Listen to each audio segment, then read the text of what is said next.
उल्लास पल्लवित पालित सप्तलोकी निर्वाह कोरकित नेम कटाक्षलीलाम्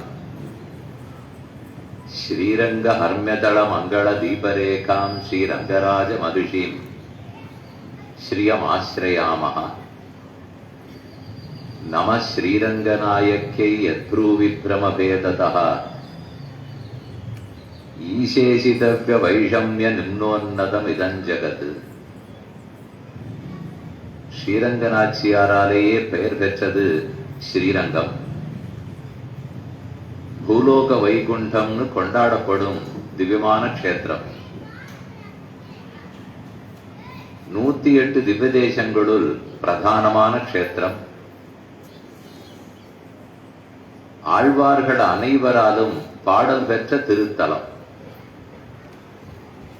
ஆச்சாரியர்கள் எல்லாரும் இங்கு இருக்க வேணும் என்றே ஆசைப்பட்டனர். சில சமயம் கலாபம் ஏற்பட்ட போது அந்நியர்களுடைய படையெடுப்பு, அதனால் இங்கு இருப்பவர்களுக்கெல்லாம் ஆபத்து என்று வந்தபோது ஆச்சாரியர்கள் இந்த ஊரை விட்டு வெளியேற வேண்டிய நிர்பந்தம் வந்தது. அப்படி வெளியே இருந்தும் அவர்கள் துளிகூட திருப்தி இல்லாமல் எப்போது இங்கு திரும்ப வருவோம் என்று தேடிக்கொண்டே இருந்தனர். வாய்ப்பு கிடைத்தவுடன் இங்கே திரும்ப வந்துவிட்டனர். பங்குனி உத்தரத்தன்னு தாயாருக்கும் பெருமாளுக்கும் சேர்த்தி அன்னைக்குதான் சுவாமி ராமானுஜர் நாளை தேர்ந்தெடுத்து பெரிய விராட்டியார்னு கொண்டாடப்படுகிற ஸ்ரீதேவி நாச்சியார் மகாலட்சுமி அவளிடத்துல முதல்ல சரணாகதி அனுஷ்டித்து அடுத்து நம்பெருமாள் திரு அரங்கநாதனுடைய திருவடிகளை பற்றினார். அப்ப அவர் என்ன செய்தார், என்ன வாயார சொல்லிக் கொண்டார் என்பதுதான் கத்தியத்ரயம்னு கொண்டாடப்படுகிறது. நாம அப்படியே மத்தியான பொழுது சாயங்கால பொழுதுல போய் சேர்த்து சேவித்து விட்டு வந்து விடுவோம். ஒரு நிமிஷம் சேவித்தாலே பெரிய விஷயம். அதற்கப்புறம் இரவு 11-11:30 மணிக்கு மேலாக கத்தியத்திரைய கோட்டி தொடங்கும். அப்போது சுவாமிகள் எல்லாம் அதை விண்ணப்பம் பண்ணுவார்கள். அந்த சமயம் நம்ம காதார கேட்டால் சரணாகதி எப்படி அனுஷ்டித்தார்ங்கிறது புரியும். முதலில் பிராட்டி திருவடிகளை பற்றி, அடுத்து பெருமானே உன் திருவடிகளே சரணம்னு வேண்டினார். உமக்கு என்ன வேணும்னு கேட்க, மோட்சம் வேணும். ஆச்சாரியர்கள் எல்லாம் வேற என்ன பிரார்த்திக்க போகிறார்கள்? சரி கொடுத்தோம்னு நம்பெருமாள் கொடுத்து விட்டார். அது அடியேனுக்கு மட்டும் இருந்தால் போதாது, இனி வருங்காலத்தில் என்னோடு சம்பந்தமுடைய பக்தர்கள் எல்லாருக்கும் கொடுக்க வேணும் என்று பிரார்த்திக்க தந்தோம்னு பெருமாள் அனுகிரகித்தார். இன்னும் என்ன வேணும்னால், அப்ப பாக்கி உள்ள காலம் நான் என்ன செய்ய வேண்டும்? இன்னைக்கு தேவரீரிடத்துல சரணாகதி அனுஷ்டித்து முக்தி பெற்று விட்டேன். இனி மீதமுள்ள காலம் என்ன பண்ண வேணும், எங்கிருக்க வேணும்னு கேட்டார்.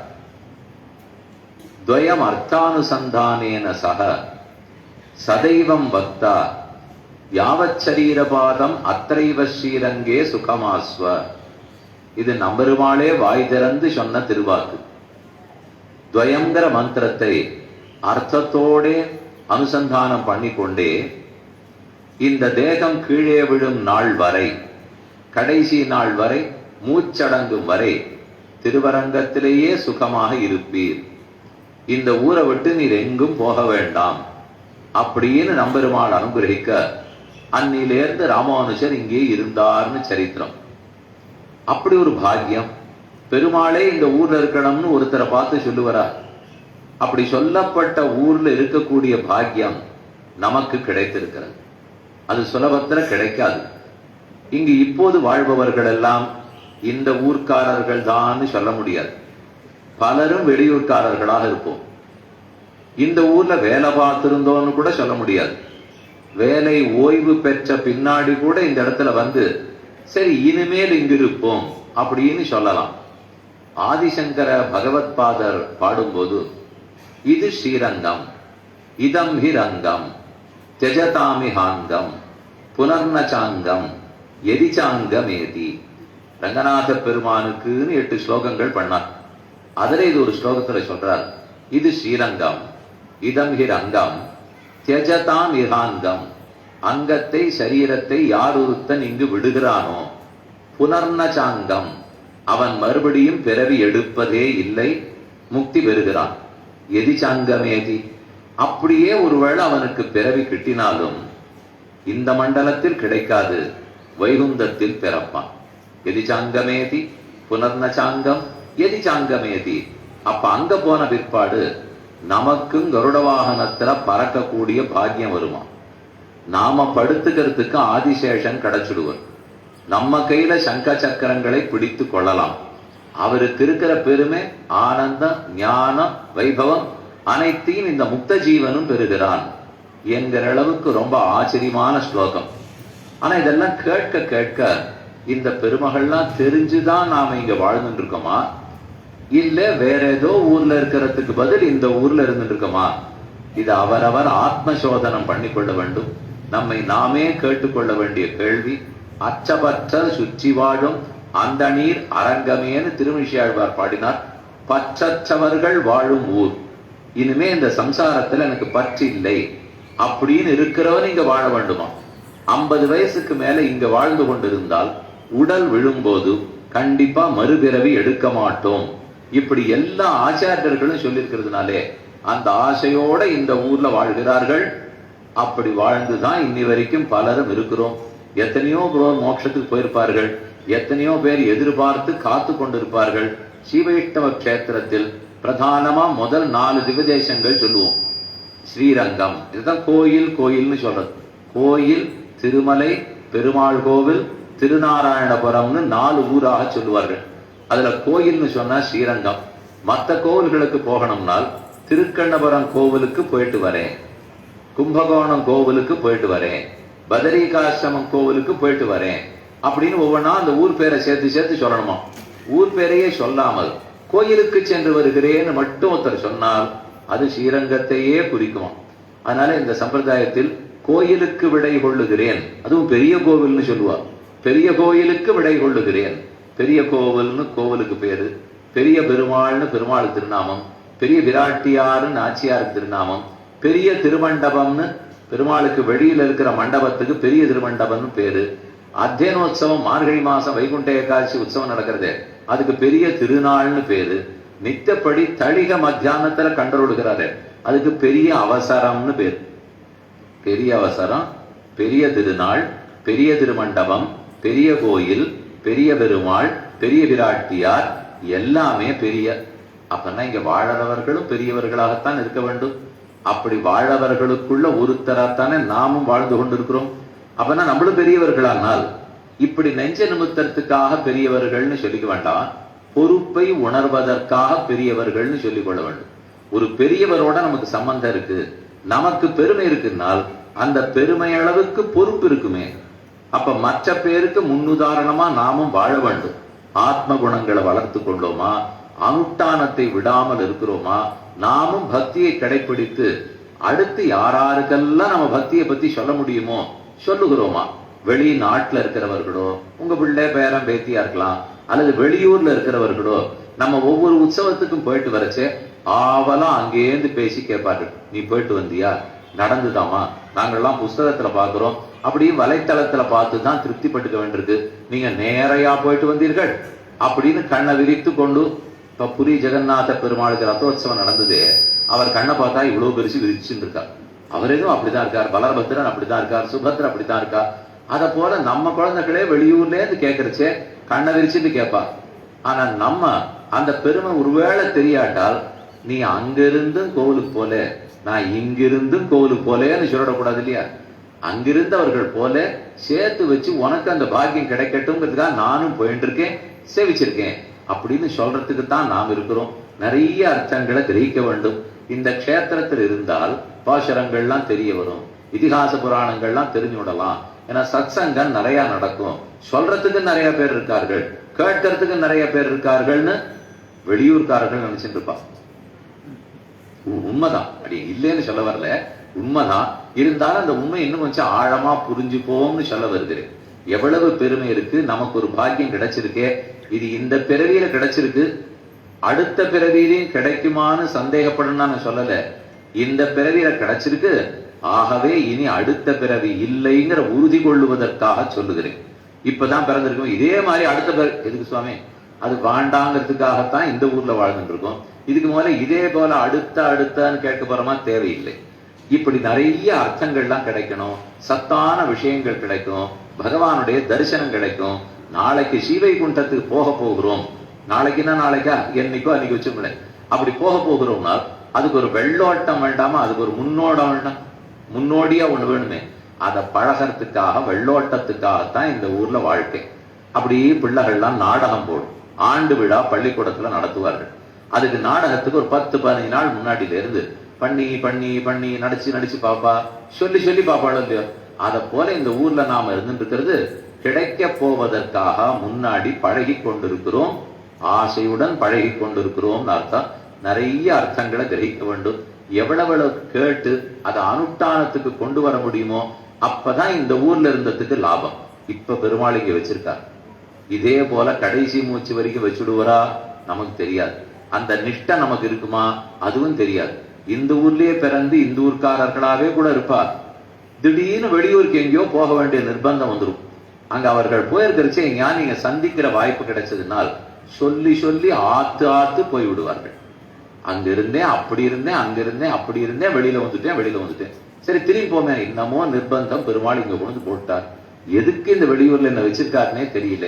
ஏன் அங்க இருந்து என்ன உமக்கு ஆசைனால்? இல்ல நித்தியம் நான் காவேரியில தீர்த்தம் ஆடி இருந்தேன், நித்தியம் கோவிலுக்கு போயிருந்தேன், ஒண்ணுமே வேண்டாம், என்னால போகக்கூட முடியாது சாமி, அந்த க்ஷேத்திரத்துல இருந்தேங்கிற திருப்தியே எனக்கு போறோம். அதுதானே எல்லாரும் ஆசைப்பட்டிருக்கார்கள்னு சொல்றத பல பேரிடத்துல பார்த்திருக்கேன். இத போல புலம்ப வேண்டிய தேவையும் இல்லாமல், குறைப்பட்டு கொள்ள வேண்டிய அவசியம் இல்லாமல் இங்கேயே இருக்கக்கூடிய பாக்கியம் கிடைச்சிருக்குனால் அது பெரிய பெருமாள் நம்ம கொடுத்த அனுகிரகம், பெரிய விராட்டியார் கொடுத்திருக்கிற லாபம். அவர்களுக்கு முதல்ல கிருத்தஜதையை தெரிவித்துக் கொண்டு இருக்க வேண்டிய முறைப்படி இருந்தோம்னால் இனி பலருக்கும் அந்த வாய்ப்பை நம்ம பார்த்து இன்னும் பெருமாள் கொடுப்பார். நாம சொல்றதை கேட்டு இன்னும் 4 பேர் இங்க வருவார்கள். அதனால இப்ப இங்க கூடியிருக்கோம்னால் நிறைய விஷயங்களை தெரிஞ்சுக்கணும். எத்தனை சத்சங்கத்துல பங்கு கொண்டு அதனால இதிகாசங்கள், புராணங்கள், பாசுரங்கள், அர்த்தங்கள் அதை கேட்கறது ஒரு பக்கம், மனனம் பண்றது ஒரு பக்கம், நிலைப்படுத்துறது ஒரு பக்கம், அனுஷ்டிக்கிறது ஒரு பக்கம். நேத்தே 4 விஷயம் சொன்னேன். கேட்க வேண்டும், சிந்திக்க வேண்டும், அந்த சிந்தனை ஒருமுகப்படுத்தப்பட வேண்டும், பார்த்து விடலாம், அதை அனுஷ்டானம் பண்ணி பார்த்து விடலாம். அப்படித்தான் ஆழ்வார்களுடைய நிரூபணம், ஆச்சாரியர்களுடைய நிரூபணம். அதற்காகத்தான் இங்கு இது ஏற்பாடு செய்யப்பட்டு யக்ஷன் என்ன கேட்கிறான், தர்மபுத்திரன் என்ன பதில் சொல்லுகிறான் அப்படின்னு நேத்திக்கு முதல் 12 கேள்விகள் 12 விடைகள் வரைக்கும் விண்ணப்பம் பண்ணேன். இன்னைக்கு பாக்கி இருக்கிறது என்னன்னு பார்ப்போம். சுருக்கமா ஒரு நிமிஷத்துல சொல்லிக்கணும்னால், ஒரு கடை கோலையும் அரணிக்கட்டையும் காணோம். அது ஒரு பிராமணன் தன் வீட்டு வாசல் இருக்கிற கொடியிலே சாத்தி வைத்திருந்தான். ஒரு மான் வந்து உடம்பை தேய்த்து தினவடங்கித்து, அந்த மானின் கொம்பில் அது சிக்கி கொண்டு வேகமாக மான் ஓடித்து. துவைதவனத்துல இது நடக்கிறது. 12வது வருஷம், இந்த ஒரு வருஷம் தான் அவளுக்கு பாக்கியே. அந்த வருஷத்தை முடிச்சுட்டு போலானச்சே இது ஒரு ஆபத்தவர்களுக்கு வந்து சேர்ந்தது. தர்மபுத்திரனிடத்துல அந்த பிராமணன் கேட்கிறான், எனக்கு எப்படியாவது என் கடை கோழியும் அரணக்கட்டையும் மீட்டு கொடுன்னு கேட்கிறான். வேகமா மான் ஓடுறது. 5 பேரும் பின்னாடி போனார்கள். களைத்து போயினர். தூரத்துல பார்த்தா ஒரு பொய்கை குளம் தெரிஞ்சது. ரொம்ப கஷ்டமா இருக்கு, தாகமா இருக்கு, போய் தீர்த்தத்தை எடுத்துன்னு வா அப்படின்னு தர்மபுத்திரன் சொன்னான். சகதேவன் போனான், மயங்கி செறிந்தான். அடுத்தவன் போறான், மயங்கி விட்டான். ஒரே காரணம், அங்க ஒரு கொக்கு நின்று கொண்டு, நான் தான் இந்த குளத்துக்கு காவல், நான் கேட்கிற கேள்விக்கு பதில் சொன்னியானா தான் உன்னை தண்ணீர் எடுத்து போக விடுவேன்னு பயப்படுத்த.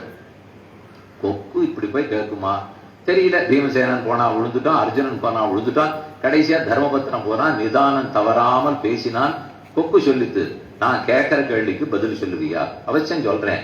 ஆனா என் தம்பிகள்லாம் யாராலையும் ஜெயிக்க முடியாது, அவர்களே மயங்கி சரிந்திருக்கிறார்கள். என்னால் நீ யாரோவா இருக்கணும், நீ கொக்கெல்லாம் இல்ல, உன்னை பத்தி நான் உண்மை சொல்லுன உடனே அடுத்த தன்னோட உருவத்தை மாற்றிக்கொண்டு பெரிய யக்ஷன் வடிவத்துல வந்து நின்னுது.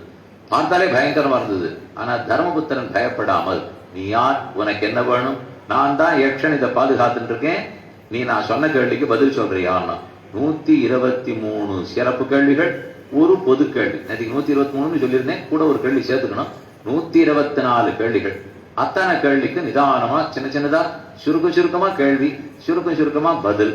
மொத்தத்துக்கு யக்ஷனுக்கு திருப்தி வந்தது.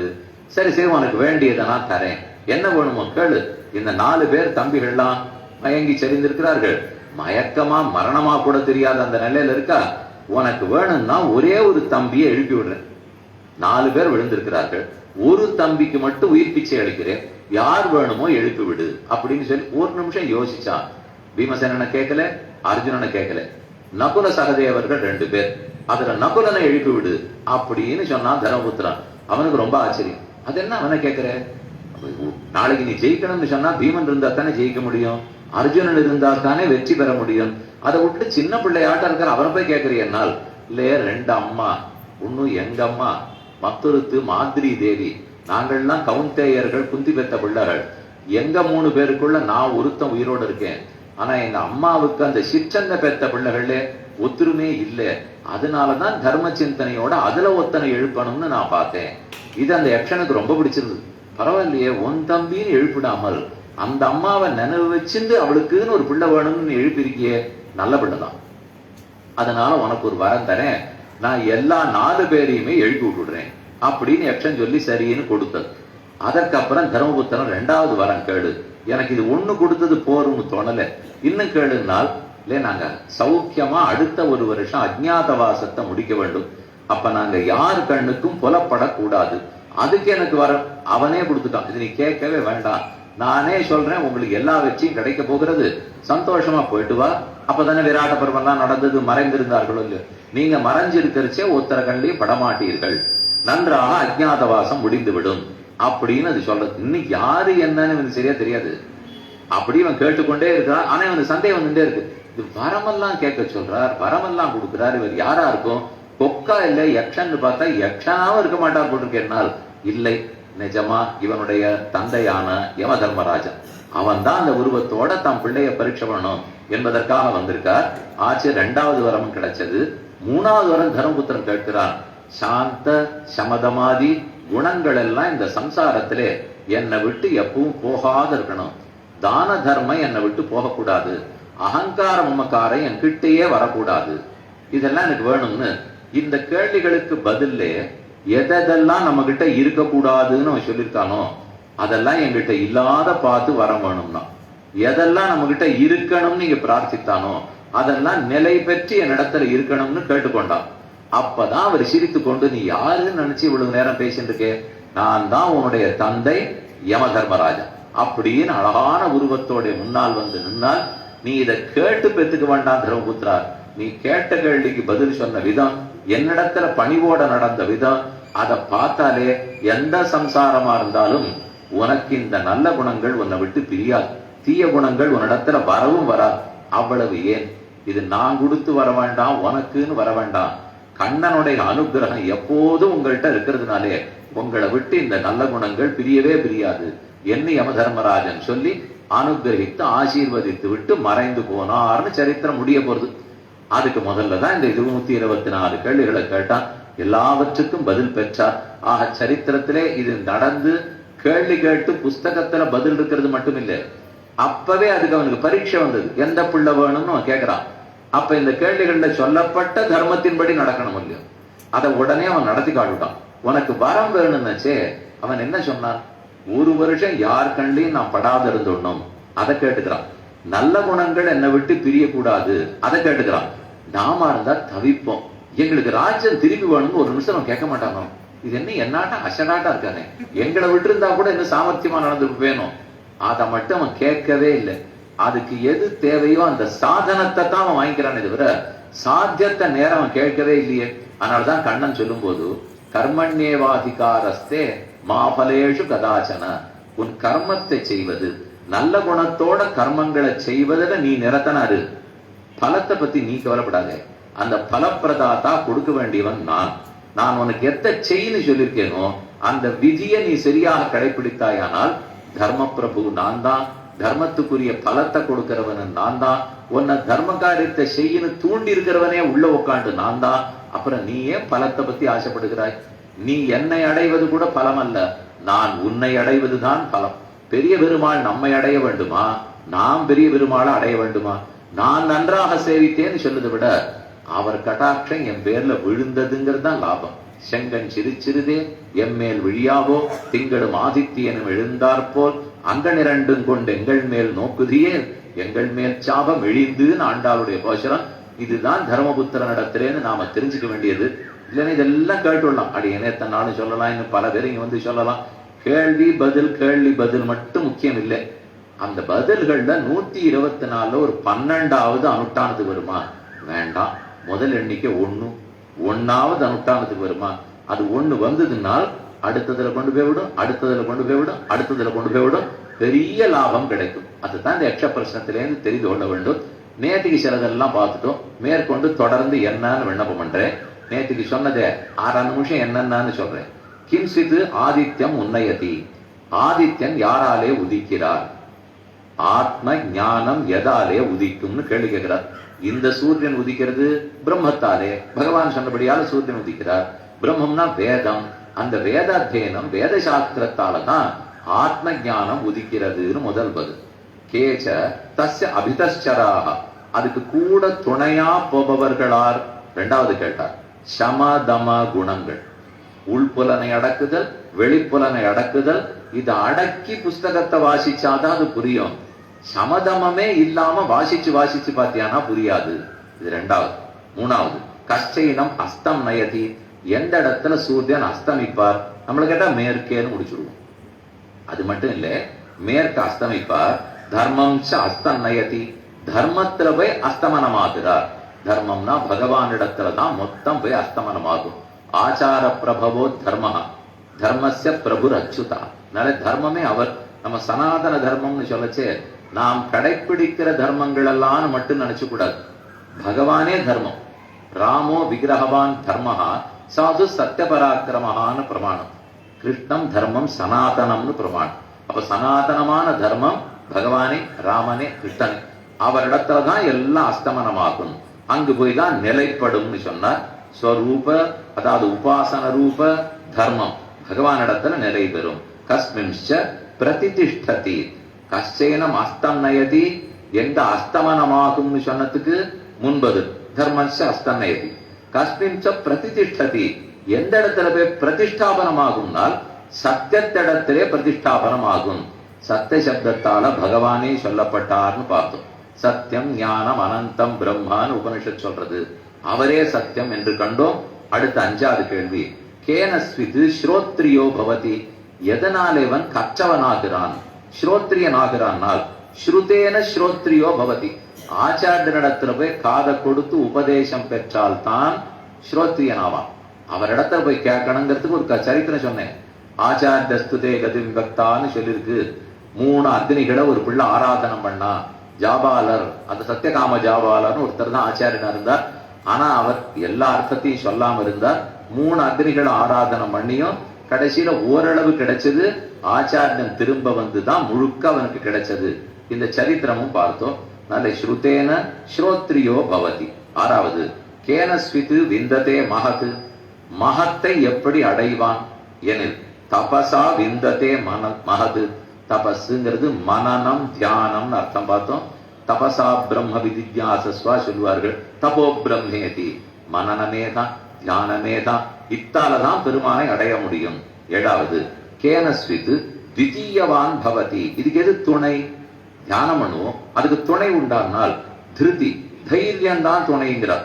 தைரியம்ங்கிறது அந்த மனனம் ஒருமுகப்படுமானால், ஒரு இடத்துல நிலைப்படுமானால் அதைத்தான் நிதித்தியாசனம்னு பார்த்தோம். முதல்ல பகவானை பத்தி கேட்க வேண்டும், கேட்டதை மனனம் பண்ண வேண்டும். இந்த ரெண்டும் ஆசையால வரணும்னு சொன்னேன். இது ராகப்பிராப்தம். இதுக்கப்புறம் நிதித்தியாசனம்ங்கிறது நம்ம இஷ்டத்துக்கு பண்ண முடியாது. அதை ஒருநிலைப்படுத்துதுங்கிறது சாஸ்திரம் சொன்னபடிக்கு தான் பண்ணி ஆகணும். அப்புறம் பார்த்துடுறதுங்கிறது தரிசன சமானாகார சாட்சா்காரம் தன்னிடையே அதனால ஏற்பட்டு விடும். அது 7வது பார்த்தோம். திருத்யா திதீயவான் பவதி. அப்புறம் 8வது கேன புத்திமான் பவதி. எதனால இவன் நல்ல புத்திமான் ஆகிறான்? சுலபமா சொன்னார், விருத்த சேவையா புத்திமான் பவதி. விருத்தர்கள் ஆச்சாரியர்களுக்கு சேவை பண்ணு, அவர்களுக்கு கைங்கரியம் பண்ணாதான் உனக்கு புத்தி வளரும். கிம் பிராமணானாம் தேவத்வம். 9வது பிராமணர்களுக்கு தேவத்வமாவது எது? எது தேவத்வம்? சுவாத்தியாய ஏஷாம் தேவத்வம். வேதாத்தியனம் பண்ணுவதுதான் சிறப்பான தன்மை. உபநயனம் ஆச்சு, அதுக்கப்புறம் என்ன? நல்ல பள்ளிக்கூடத்துல சேர்த்திருக்கேன், 1 லட்சம் 2 லட்சம் கட்டி படிக்க வச்சிருக்கேன், இதெல்லாம் அப்புறம் அவசியம் செய்யும். அத்தியனமே இல்லாமல் உபநயனம் மட்டும் செலவழிச்சு பூணல் போடுறதுனால லாபம் இல்லை. உபநயனம்ங்கிறோம். நயனம்னா அழைத்து செல்லுதல். உபனா சமீபத்தில், ஆச்சாரியனுக்கு குருவுக்கு சமீபத்தில் அழைத்து கொண்டு போய் விட்டால் அதை உபநயனம்னு சொல்றார்கள். அதுக்கு பிரம்மோபதேசத்துக்காக காயத்ரி மந்திரத்தை உபதேசம் பண்ணி அதுக்கப்புறம் ஆச்சாரியனிடத்துல போய் எல்லா அர்த்தத்தையும் கற்றுக்கோங்கிறதுக்காக விடுகிறோம். அது உபநயனம். ஒருத்தர் வெடிக்க சொன்னார், நயனம்னா கண்ணு. உபனால் இந்த காலத்திலே 7-8 வயசுக்கே கண்ணாடி போட வேண்டிய தேவை வந்துடுறதுதான். இது உபநயனம் இல்ல, கண்ணாடி தான் உபநயனம். அப்ப 8வது வயசுக்கு உபநயனம்னா கண்ணாடி போட்டு விட்டுட்டா, இது அர்த்தம் இல்ல சுவாமி. உபநயனம்னா ஆச்சாரிய இடத்துல கொண்டு போய் விடுறான்னு அர்த்தம். அத்தியனம் பண்ணுங்க. 10வது கஷ்ட தர்மஹா சதாமிவ. சத்துக்களை போல இவனுக்கு இருக்க வேண்டிய தர்மம் எதுனால் தபஹா ஏஷாம் சதாமிவ. தபஸ் தான், சமதமன் தான், சாந்தி தான். மனம், மொழி, மெய் ஆகிய 3ம் ஒன்றாக இருக்குமானால் அந்த ஒற்றுமை தான் இவனுக்கு சிறந்த தபஸ் ஆகிறது. அப்புறம் 11வது கேள்வி, கஷ்ட ஏஷாம் மானுஷோபாவா. ஒருத்தர் சிறப்பா இருந்திருக்கும் போது தாழ்ந்த மனித தன்மைங்கிறது எது?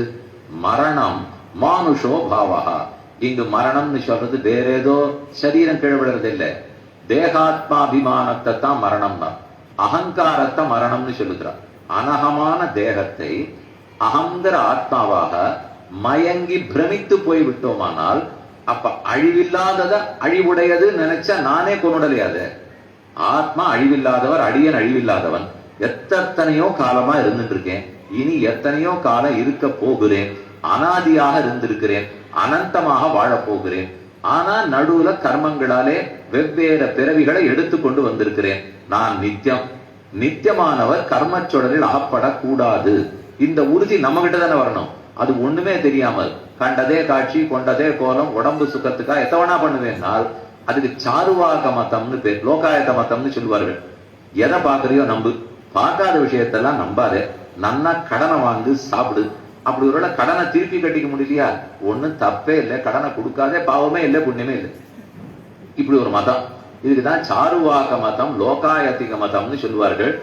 அநேகமா நம்மளாம் அந்த மாதிரி தான் வாழ்ந்துட்டு இருக்கோம். ஏதோ பாக்குறோம், பார்த்ததை மட்டும் நம்பிக்கோ. இல்லாது பாவம் புண்ணியம்ங்கிறது பார்த்திருக்கீங்களோ? அது எங்க பதிவு செய்யப்பட்டிருக்கிறதுன்னு யாருக்காவது தெரியுமா? ஒருவேளை பிரளயம் வந்தா அது போயிடுமா? நாம் போனா அது போயிடுமானா? ஒண்ணு நகர. எத்தனை பிரளயம் வந்து என்ன வந்தாலும் அகம் துவா சர்வ பாபேபியோ மோக்ஷயிஷ்யாமின்னு சொன்ன அவர் அதை பிடிச்சு தள்ளினாலே ஒழிய ஒரு நாள் நம்மளை விட்டு போகாது. போகாத வரைக்கும் பிறவி போகாது.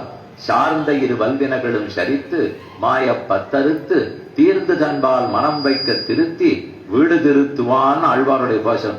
சார்ந்த இரு வல் வினைகள், நம்முடைய 2 வினைகள், பாவமும் வினைதான், புண்ணியமும் வினைதான். 2த்தையும் கர்மங்கள்னு சொல்லுவார். புண்ணியம் நிறைய இருந்ததுன்னா சொர்க்கத்துக்கு போகலாம், பாபம் நிறைய இருந்ததுன்னா நரகத்துக்கு போகலாம். 2 மாத்தி மாத்தி இருந்ததுன்னா சம்சாரத்துல பிறந்துட்டே இருக்கலாம். 2ஐயும் தொலைச்சா தான் முக்தி பெற முடியும். நிறைய புண்ணியம் பண்ணிருக்கார், அதனால ஸ்ரீவைகுண்டத்துக்கு போயிட்டார்னா நம்பாதீங்க, ஆகாது. கணக்க நேர் பண்ணி ரெண்டுத்தையும் தொலைத்தவன் தான் புறப்பட்டு போறதுக்கே முடியும். அதே ரெண்டு இருக்குங்கிறத நீங்க பாத்துக்க முடியுமானால் பிறந்துட்டே இருக்கிறத வச்சுதான் தெரிஞ்சுக்க முடியுமே தவிர தொட்டு பார்க்கறதா முகர்ந்து பார்க்கறதா ஒன்னும் கர்மங்கள் தெரியாது. நிபிடமா இருக்கும், ரொம்ப கெட்டியா நம்ம கண்ணுக்கே தெரியாத ஒட்டி கொண்டு இருக்கும். பிரளயமே வந்தா கூட அது போகாது, திரும்ப படைக்க ஆரம்பிக்கச்சே அதே பகவான் என்னுடைய பழைய கர்மங்களை கணக்கில் வைத்துக் கொண்டு அதே போல பிறவி எனக்கு கொடுத்துருவோம். அந்த கர்மாதீனமான பிறவிதான் நமக்கு கிடைக்கும். அதனாலதான் அந்த கர்மங்களை ஒழித்தவன் முக்தி பெறுகிறான்னு சொல்லுகிறோம். அப்படி இல்லாமல் இந்த சரீரம் நானும் ஒண்ணு நினைச்சிருந்தா அப்ப அதுக்கு என்ன சுகமா இருக்குமோ அதை பண்ணிட்டு போயிடுவேன். எதெல்லாம் நம்ம பண்ணிருக்கோமோ அநேகமா தேக சுகத்துக்காக பண்ணிடுவோம். ஆத்ம சுகம்ங்கிறது நாம நினைச்சிட்டு இருக்கிற எதையும் அது விரும்பாது. குடு வசதி போட்டுக்கணும், இந்த மாதிரி மின் விசிறி எல்லாம் ஓஹோன்னு சுத்தின்னு இருக்கணும், கால் மேல கால் போட்டு உட்கார்ந்துக்கணும், மெத்துன்ற படுக்கையில் தான் அமர்ந்து கொள்ள வேண்டும். இது எல்லாமே தேக சுகத்துக்கே தவிர இதுக்கு ஆத்ம சுகத்துக்கு சம்மந்தம் இல்லை. ஆத்ம சுகம்ங்கிறது ஞானம், பக்தி, யோகம் இது முதலானவதான் ஆத்மத்துக்கு சுகத்துக்கு கொடுக்கும். பகவத் அனுபவம், பகவான அனுபவிக்க ஆத்மா ஆனந்தமா இருப்பார். ஆத்மா ஆனந்தமா இருந்தாருன்னா தானே தேக சுகம் கிடைக்கும். தேக சுகம் கிடைச்சதுக்காக ஆத்ம சுகம் கிடைச்சிடாது. ஆனா ஆத்மா சுகப்பட்டுட்டார்னா தேக சுகம் தன்னிடையே கிடைக்கும். இது எதுவும் தெரியாமல் ஆத்மாவும் தேகமும் ஒண்ணு நினைச்சிருந்தானால் மரணம் தான். நிஜத்துல போக மாட்டான், மூச்சு விட்டு இருப்பான். ஆனா தப்பா புரிஞ்சுட்டான் இல்லையா, அதனால அதுவே மரணம் தாழ்ந்தது. 12வது கேள்வி, கிமேஷாம் அசதாமிவ, அசத்துக்களை போல இவன் என்ன செய்கிறான்னால் பரிவாதா, பிரத்தியார பத்தி குற்றம் சொல்லுது. இதைத்தான் ஆண்டாள் பாசுரத்தில் வையத்து வாழ்வீர்கள்னு 2வது பாசுரத்தில் தீக்குறளை சென்று ஓதோம்னு பாடினாள். தீக்குறள்னா புறத்தியார பத்தி அப்படி ஒத்தரை பத்தி ஒத்தர் தப்பா பேசுறது, அவர்கள் குற்றங்களை எல்லாம் சொல்லுவது. இது நம்ம வீட்டுல உட்கார்ந்து பேசுறது ஒரு பங்காம். ஆனா ஆண்டாள் பாட்டுல அப்படி இல்லை. தீக்குறளை சென்று ஓதோம்னால் அப்படி திண்ணையா போய் 10 நிமிஷம் உட்காந்து சொல்லிட்டு வருவோம். யாரான நம்ம வீட்டுக்கு வந்தா பேசுறது கூட தேவல சுவாமி, இதுக்கு ஒரு பரப்பாடு கண்டொருளி போய் வேற சொல்லிட்டு வரா பாருங்க. பெருமாள் பரப்பாடு கண்டொருள்வார். இந்த வழிநட உபயம் இல்ல கூட 7 வருடம் அப்படின்னு தெரியாது. அப்ப வழிநட உபயம்னா அங்கங்க தட்டி கட்டியிருப்பார், அந்த இடத்துல பெருமாள் வந்து நிற்பார். அப்படி கொஞ்சம் நேரம் இருந்துட்டு எல்லாருக்கும் தீர்த்தம் சடாரி எல்லாத்தையும் கொடுத்து படுவது. அதை போல் இதுக்குதான் மண்டபப்படின்னு சொல்லுவார். அதை போல நமக்கெல்லாம் மண்டபப்படி நடக்கும். ஒரு இடத்துக்கு போயிட்டு நேரம் வரமாட்டோம், போன இடத்துக்கு போயிட்டு விறுவிறுன்னு திரும்பி வரணும். அப்படி இல்லை, இந்த வீட்டுல 5 நிமிஷம், அந்த வீட்டுல 5 நிமிஷம், அந்த வீட்டுல 5 நிமிஷம், ஏதோ மண்டபப்படி நடந்துருக்கேனால் தீக்குறளை சென்று ஓதிக்கொண்டிருக்கிறார்னு அர்த்தம். அது வேண்டாம். பரிவாதம் அசத்துக்களுடைய தன்மை. இது வரைக்கும் நேத்துக்கு நம்ம பார்த்தோம். இனி இப்ப பார்க்க வேண்டியது 13வது கேள்வி, கிம் க்ஷத்ரியானாம் தேவத்வம், க்ஷத்ரியர்களுக்கு தேவத்வமாவது யாது? ஈஷு அஸ்திரம் ஏஷாம் தேவத்வம், கையில பிடித்திருக்கிற வில்லும் அந்த வில்லுக்கு தேவையான அம்புகளும் க்ஷத்ரியனுக்கு தேவத்வம். வில்லு அம்பு இருந்தா தான் அவனுக்கு பேரே, அப்பதான் அவனுக்கு வைபவமே. அப்பியகஞ்சீவிதம் ஜெக்யாம் தாம்பாசீதே சலக்மணாம் நகி பிரதிஜாம் சம்ஸ்ருத்திய பாமணேபியோ விசேஷதா இன்னும் வால்மீகி ராமாயணத்துல ஒரு அழகான ஸ்லோகம். கார்த்தவீரியார்ஜுனனும் தருந்தான், கேள்விப்பட்டிருக்கு. அவனை தானே பரசுராமர் ஜெயித்தார். அந்த கார்த்தவீரியன் கையும் வில்லும் கையுமா இருப்பானான். அவன் சூளுரைக்கிறான், சத்தியப்பிரதிஜை பண்றான். என்னுடைய பிரஜைகள் பெரிய ராஜாவும், என்னுடைய பிரஜைகள் யாரும் ஒரு கட்டத்துல இருக்கேன் கார்த்தவீரியா நினைத்தால் அந்த இடத்துல அவன் கண்ணு முன்னாடி அப்பவே கையும் வில்லுமாக நிற்பேன், அந்த பிரஜையை ரட்சித்தே தீருவேன்னு அவன் உறுதி கொண்டிருந்தானோ. அதெல்லாம் பரசுராமர் காலத்துல நடந்தது. அந்த பரசுராமே ராமரிடத்துல தோத்துட்டார். ராமன் கையில வில்லு சார்ந்த வில்லை எப்போதும் பிடித்திருக்கிறார். காண்டீவத்தை பற்றினவர் அர்ஜுனன், சாரங்கத்தை பற்றி இருக்கக்கூடியவர் ராமபிரான். சாரங்கவாணி பெருமாள் திருக்குழந்தையில 6வது தாழ்வார் எழுந்துள்ளிருக்கிறார். அந்த வில்லு கையில இருந்துட்டே இருக்கு. எல்லார பார்த்து ராமன் பிரதிஜை பண்றார், ரிஷிகளே உங்களை நான் ரட்சிக்கிறேன். காட்டுக்கு ராமன் எழுந்துள்ளார். தண்டகாரண்யத்துக்குள்ள போகிறார். எல்லா ரிஷிகளும் காத்து கொண்டிருந்தா போலே அழுதனர், திருவடியை பற்றி கொண்டனர். இந்த சரீரத்தை ராட்சசர்கள் படுத்துற பாடு தாங்கல, நீ எப்ப வருவேன்னு காத்து கொண்டிருந்தேன் ராமா, ரொம்ப நாளா நாங்கள் சமத்தில் இருக்கிறோம் அழுதார்கள். கர்ப்பபூதாக தபோதனாக துவயா ரட்சிதவ்யாக, உன்னால ரட்சிக்கப்பட வேண்டியவர்கள், உனக்கு கர்ப்பம் போன்றவர்கள், எங்களை நீ ரட்சிக்க வேணும்னு அழுதனர். ராமன் தலையை குனிந்து கொண்டு ரொம்ப வெட்கப்படுகிறேன்னு சொன்னாராம். ஏ ராமா, நீ எப்பேற்பட்ட புருஷோத்தமன் ஏன் வெட்கப்படுகிறாய்? நீங்கள் எல்லாரும் இவ்வளவு கூட்டமா இருந்து நான் வர்றதுக்கு காத்து கொண்டிருந்து இத்தனை வருஷங்களாக துன்பப்பட்டு கொண்டிருக்கிறோம்னு சொல்ற அளவுக்கு உங்களை சரியா கால்காமல் போய்விட்டேன். உங்களை எப்பவோ நான் ரட்சிச்சிருக்கணும். அப்படி இல்லாமல் விட்டது எனக்கு ரொம்ப குறையா இருக்கு. ஒரு பெண் வெட்கப்படுகிறா போலே நான் வெட்கப்படுகிறேன்னு ராமன் தலை குனிந்திருக்கார். ஏன்னா அவர் கையில வச்சிருக்கிற வில்லுக்கு அதனால குறவாம். அந்த வில்லு வேலை செய்யலே நடந்தா. அதனால க்ஷத்திரியனுக்கு கையில் பிடித்தும் வில் சிறப்பு. திருக்கண்ணபுரத்துல சபரி பெருமாள் எழுந்தொழி இருக்கிறார். நீலமேக சியாமலனா பெரிய பெருமாள், மூலவர், பிரயோக சக்கரத்தோடு இருப்பார். உற்சவ மூர்த்தி ஆச்சரியமான பெருமாள். உத்பலாவதகே திவ்ய விமானே புஷ்கரேக்ஷணம் சௌரிராஜ மகம்பந்தே சதா சர்வாங்க சுந்தரம். அதுக்கு கீழே வீடுன்னு சொல்லுவார்கள். கிட்டத்தட்ட அது கடற்கரையில இருக்கு, கிழக்கு கோடியில இருக்கு. அதனால கீழே வீடு. ஸ்ரீரங்கம் தான் மேல வீடு. இது அதுக்கு நேர் மேற்கு பக்கத்துல இருக்கிறதுனாலே இது மேல வீடு, அது கீழே வீடு. அங்க பெருமாள் கையில சாரங்கம் பிடிச்சிட்டு இருப்பார். சில நாட்கள் நீங்க போனா பாக்கியம் இருந்ததுன்னா சேவிக்கலாம். அவர் சார்ந்த வில்லை பற்றி இருந்தார். அந்த சமயத்துல யாரோ ஒரு விஷமி அவன் கோவில் மதில் எல்லாம் இடிக்க ஆரம்பித்தான். அவருக்கும் அந்த சிவயிட்டம் பிடிக்கல. அதனால 7 மதில் இருக்குமா. கடைசி மதில் கடல் அலையோட ஒட்டி கொண்டு இருக்குமா. ஆழ்வார் பாட்டில் வேலமோதும் மதில் சூழ் திருக்கண்ணபுரம்னு இருக்கு. வேலைன்னு சொன்னால் கடல், கடல் சார்ந்த இடம் அலை. வேலை மோதும் மதில்னால் அலைகள் மோதக்கூடிய மதில். இன்னைக்கு அந்த ஊர்ல இருந்து கிட்டத்தட்ட 10 மைல் போனோம் திருமலராயன் பட்டினம்ங்கிற இடம். போறார் பெருமாள். மாசி மகம் பௌர்ணமி அன்னைக்கு தீர்த்தவாரிக்காக எழுந்துள்ளுவார். இந்த 10-15 மைல் தூரம் போய் கடல் ஆடி அங்க தீர்த்தவாரி பண்ணிட்டு வருவார். அப்படின்னா அந்த தூரத்துலதான் கடைசி மதில் இருந்தது நீங்க வச்சுக்கணும். இன்னைக்கு அதெல்லாம் இல்லவே இல்லை. இன்னைக்கு இருக்கிறது ஒரே மதில் தான் இந்த ஊருக்கிட்டக்கே இருக்கு. ஆனா அவ்வளவு தூரத்துல அந்த மதில் இருந்து அலை வீசி இருக்கணும்னால் அப்ப எவ்வளவு பெரிய கோவிலாக இருந்திருக்க வேண்டும். அந்த சன்னதிக்கு ஒவ்வொரு மதிலா ஒருத்தன் இடிக்க ஆரம்பிச்சான். அந்த ஊர்ல ஒரு அரையர் சுவாமி இருந்தார், திருக்கண்ணபுரத்து அரையர். அவருக்கு இந்த பெருமாளையும் நாளைக்கு அடிச்சிட போறானே, மதில்களை இடிக்கிறானே, என்ன ஆகுமோ தெரியலையே, நீ ஏன் இந்த மாதிரி ஒண்ணு பண்ணா இருக்க, கையில வில்ல வச்சிருக்கே, அது என்ன பொம்மையா, அந்த வில்ல ஏதாவது வேலை செய்யுமா, அம்பெல்லாம் விடுமா விடாதா அப்படின்னு கோபமா சொன்னார். அதுக்கும் பெருமாள் பதிலே சொல்லல. இவர் கையில தாளம் தட்டின்னு இருந்தார். அரையர் சுவாமினால தாளம் தட்டுவார். அந்த தாளத்தை எடுத்து பெருமாள் முகத்துல வீசிட்டார். அது போய் இங்க பட்டு ஒரு சொட்டு ரத்தம் வந்தது. இன்னைக்கு அந்த பெருமாளை சேவிச்சுன்னா இங்க வடுவோட தான் இருப்பார். அந்த அரையர் சுவாமி வீசினத்தை பெற்றுக்கொண்டார், சம்பாவனையாட்ட ஏற்றுக்கொண்டார். ஓ, அரையர் இவ்வளவு தூரம் நமக்கு உணர்த்திட்டார், இனிமே வில்ல வச்சுட்டு பேசாம இருக்க கூடாது, அதுல இருந்து அம்புகளாக பொழித்து மொத்த தெரியும் அழித்ததுன்னு அந்த ஊர் சரித்திரம் சொல்லுவார். ஏன்னா கத்திரியர்களுக்கு வில்லு பிடிச்சிருக்கிறது மிகவும் முக்கியம். இது எதுக்காக இந்த கதையை சொன்னால், ராமன் எப்போதும் கையில் வில் பிடித்துக் கொண்டிருக்கிறார். அவர் ஆனா பிரதிஜை பண்ணி கொடுத்துட்டார், ரிஷிகளே உங்களை எல்லாரையும் நான் காப்பாத்துறேன், எனக்கே ரொம்ப வெட்கமா இருக்கு, ராட்சசர்களையும் அழித்து விடுகிறேன்னு சொன்னார். நாள் ஓடிண்டே இருக்கு. சீதை ராமனு ஏகாந்தமா இருக்கிறதுனாலே அவருக்கு புத்தியே போல. சீதையோட ஆனந்தமா பேசிட்டு இருக்கார். ஊர்ல இருந்தா எத்தனை பேர், சீதைக்கு மாமியார் 365 மாமியார், ஒருத்தி இருந்தாலே பேச விட மாட்டான். இதுக்கு மேல இத்தனை மாமியார் இருந்தா ரகசியமா பேச முடியுமா? அதனால காட்டுல யாரு மாமியாரே இல்லையிருக்கு. அதனால சீதையோட ஆனந்தமா பேசி கொண்டிருந்தார். வேலை நடக்கல. இவர் பிரதிஜை பண்ணிருக்கார் ரிஷிகளை ரட்சிப்பேன்னு. ஆனா அது இல்லாத நாள் போயிட்டு இருக்கிறத பார்த்து சீதை ஒரு நாள், ஆமா நான் பிறந்த வீட்டுல இருக்கிறச்சே எங்க அப்பா எனக்கு ஒரு கதை சொல்லியிருக்கார், அதை சொல்லட்டுமா?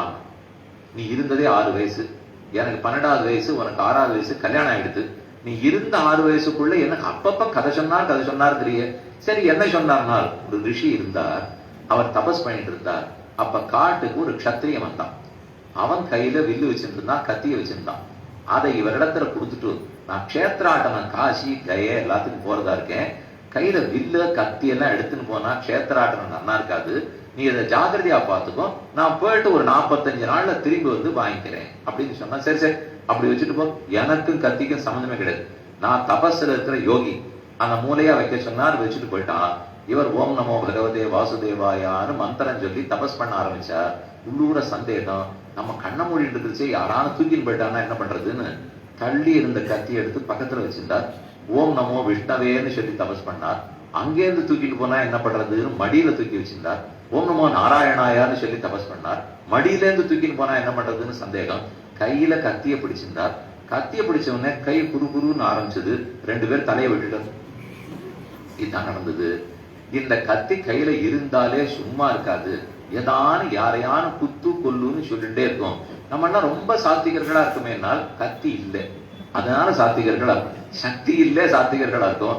அது கையில கதையை வச்சிருக்காரு. கதையை வச்சிருந்து கதையை வீச செறிந்த பெரிய ஹனுமான். அவர் சாந்தமா இருந்தா தான் பெரிய சமாச்சாரம். நானும் நீங்களும் சாந்தமா இருக்குமேனா வேற தெரியாது, அதனால சாந்தமா இருக்கும். ராத்திரி அவர் தூங்கிட்டு இருந்துச்சு, கோபமே வராதுதான். முழிச்சுன அப்புறம் தான் தெரியும்.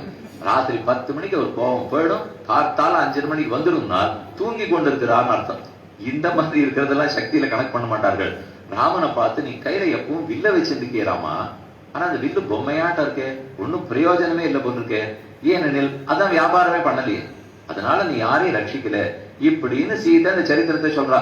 வேண்டாம், கையில வில்லு வச்சிருந்தா யாரையான குத்தணும் கொல்லணும்னு தோணும். இப்படிதான் நான் பிறந்த வீட்டை கேட்ட ரிஷி கதை சொல்றது. அதனால வில்ல வேணா கீழே வச்சு விடுறியான்னு சுருக்குன்னு தைக்கிறாப்புல சீத்தை கேட்டான். அதுக்கு ராமன் சொல்ற பதில், அப்பியகம் ஜீவிதம் ஜக்யாம் தாம்பா சீதே சலக்பணாம். ஒரு நாள் சீதே உன்னை கைவிட மாட்டேன். ஒருவேளை பிரிய வேண்டிய தேவை ஏற்பட்டாலும் லக்ஷ்மணனை கைவிடவே மாட்டேன். ஒருவேளை பிரிய வேண்டிய தேவை ஏற்பட்டாலும் இந்த வில்ல மட்டும் கீழே வைக்கவே மாட்டேன். அதனாலதான் எங்க நீங்க சேவிச்சாலும் ராமன் சொன்னால் வில்லோட அம்போட தான் இருப்பார். அப்பதான் ஆபதாம் அபகர்த்தாரம் தாத்தாரம் சர்வசம்பதான் நமக்கு நம்பிக்கையே வரும். ஆபத்தை எல்லாம் போக்குறார், சம்பத்தை எல்லாம் கொடுக்கிறார்னா கையில இருக்கிற வில்லுனால தானே. அந்த வில்லே வாழி. சொல்லினால் சுடுவேன், அது தூயவன் வில்லின் ஆற்றற்கு மாசென்று 5 வீசினேன். ராமனுடைய வில்ல ராமன் மதிக்கிறார் இல்லையோ, சீதை ரொம்ப மதிப்பிடலாம். ஹனுமான் சீதை இடத்துல பிரார்த்திக்கிறார், நான் இனிமே திரும்ப போய், அசோகவனத்துல சொல்லிருக்கார், நான் இனிமே திரும்ப போய் எல்லா சைன்யத்தையும் கூட்டின்னு வந்து பெரிய சண்டை போட்டு மீட்டு கொண்டு போவதை விட அது ரொம்ப நாள் பிடிக்கிற செயல். அதுக்கு பதில் தேவரீர் ஏறிய முதுகலை இப்போ 1 நிமிஷம் உட்கார்ந்துட்டு இருந்தால் 10வது நிமிஷம் கடலை தாண்டி கிஷ்கிந்தைக்கு போய் ராமன் இடத்துல சமைச்சுடுறேன். தேவரீருக்கு சம்மதமானு கேட்கிறார். மாட்டேன்னு மறுக்கிறாள் சீதை. அப்படி செஞ்சுட்டா என்ன தெரியுமா ஹனுமன்? ஒரு ராட்சசன் அக்கறையில இருந்து இக்கரை கொண்டு சிறை வைத்தான். ஒரு குரங்கு வானரோத்தமன் இக்கரையில இருந்து அக்கறைக்கு திருப்பி கொண்டு வச்சுட்டார். வில்ல பிடிச்சிருக்கிற ராமன் சீதை விஷயத்துல என்ன பண்ணார்னே தெரியலையேன்னு இதே வால்மீகி எழுதிடுவார். அவர் எல்லாத்தையும் 24,000 ஸ்லோகம் எழுதி வச்சிருக்கிறவர் இதை எழுத மாட்டாரா? சீதையை ரட்சிப்பதில் ராமனுக்கு ஒன்றும் பங்கே இல்லையாம். சிறை வைத்தது ஒருத்தர், மீட்டது மற்றொருத்தர். ராமன் என்ன செய்து கொண்டிருந்தார்? வில்லை கீழே வைக்க கூடாதான்னு எழுதிடுவர்.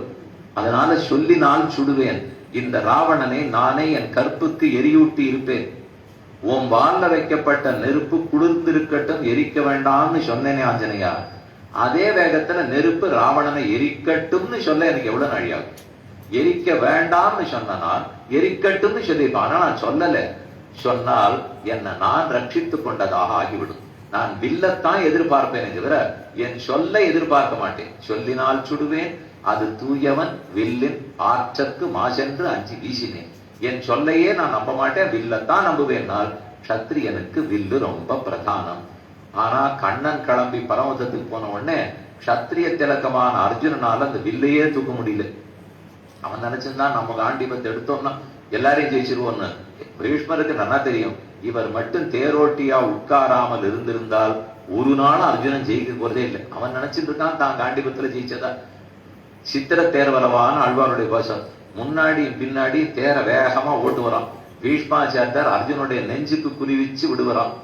கண்ணை ஒரு அழுத்தி அவ்வளவு தள்ளி கொண்டு போய் தேர நிறுத்தி அம்பு தடாலும் முன்னாடியே விழுந்துருமா. படாது. அவ்வளவு தள்ளி இருக்கான்னு வில்ல வளைப்பறான். கிட்டக்க கொண்டு நிறுத்திட்டு வரான்.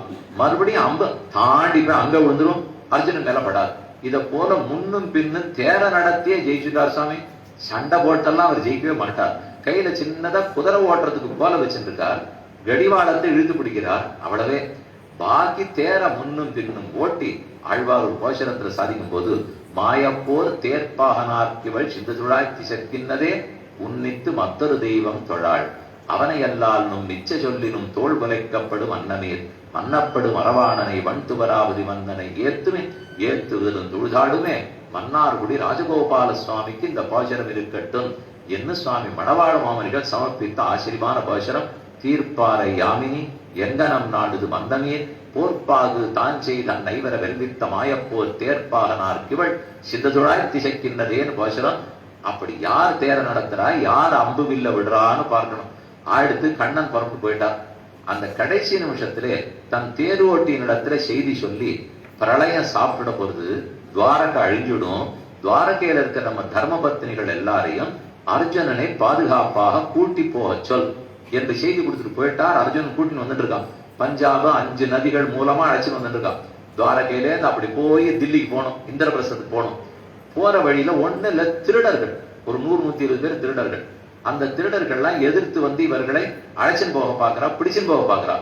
அர்ஜுனனுக்கு வந்தது கோபம். அப்படி காண்டிபத்தை தூக்கி இந்த திருடர்களை வீழ்பறியும் துரோணனுக்கு பார்த்தவருக்கு திருடனும் சமாச்சாரமா, சரி எடுத்து விடலாம்னா காண்டிபத்தை தூக்கவே வரல, ஒரு அம்ப பூட்டவே வரல, எதுவும் இல்லை. திருடர்கள் நைய புடைச்சுட்டா அர்ஜுனன்.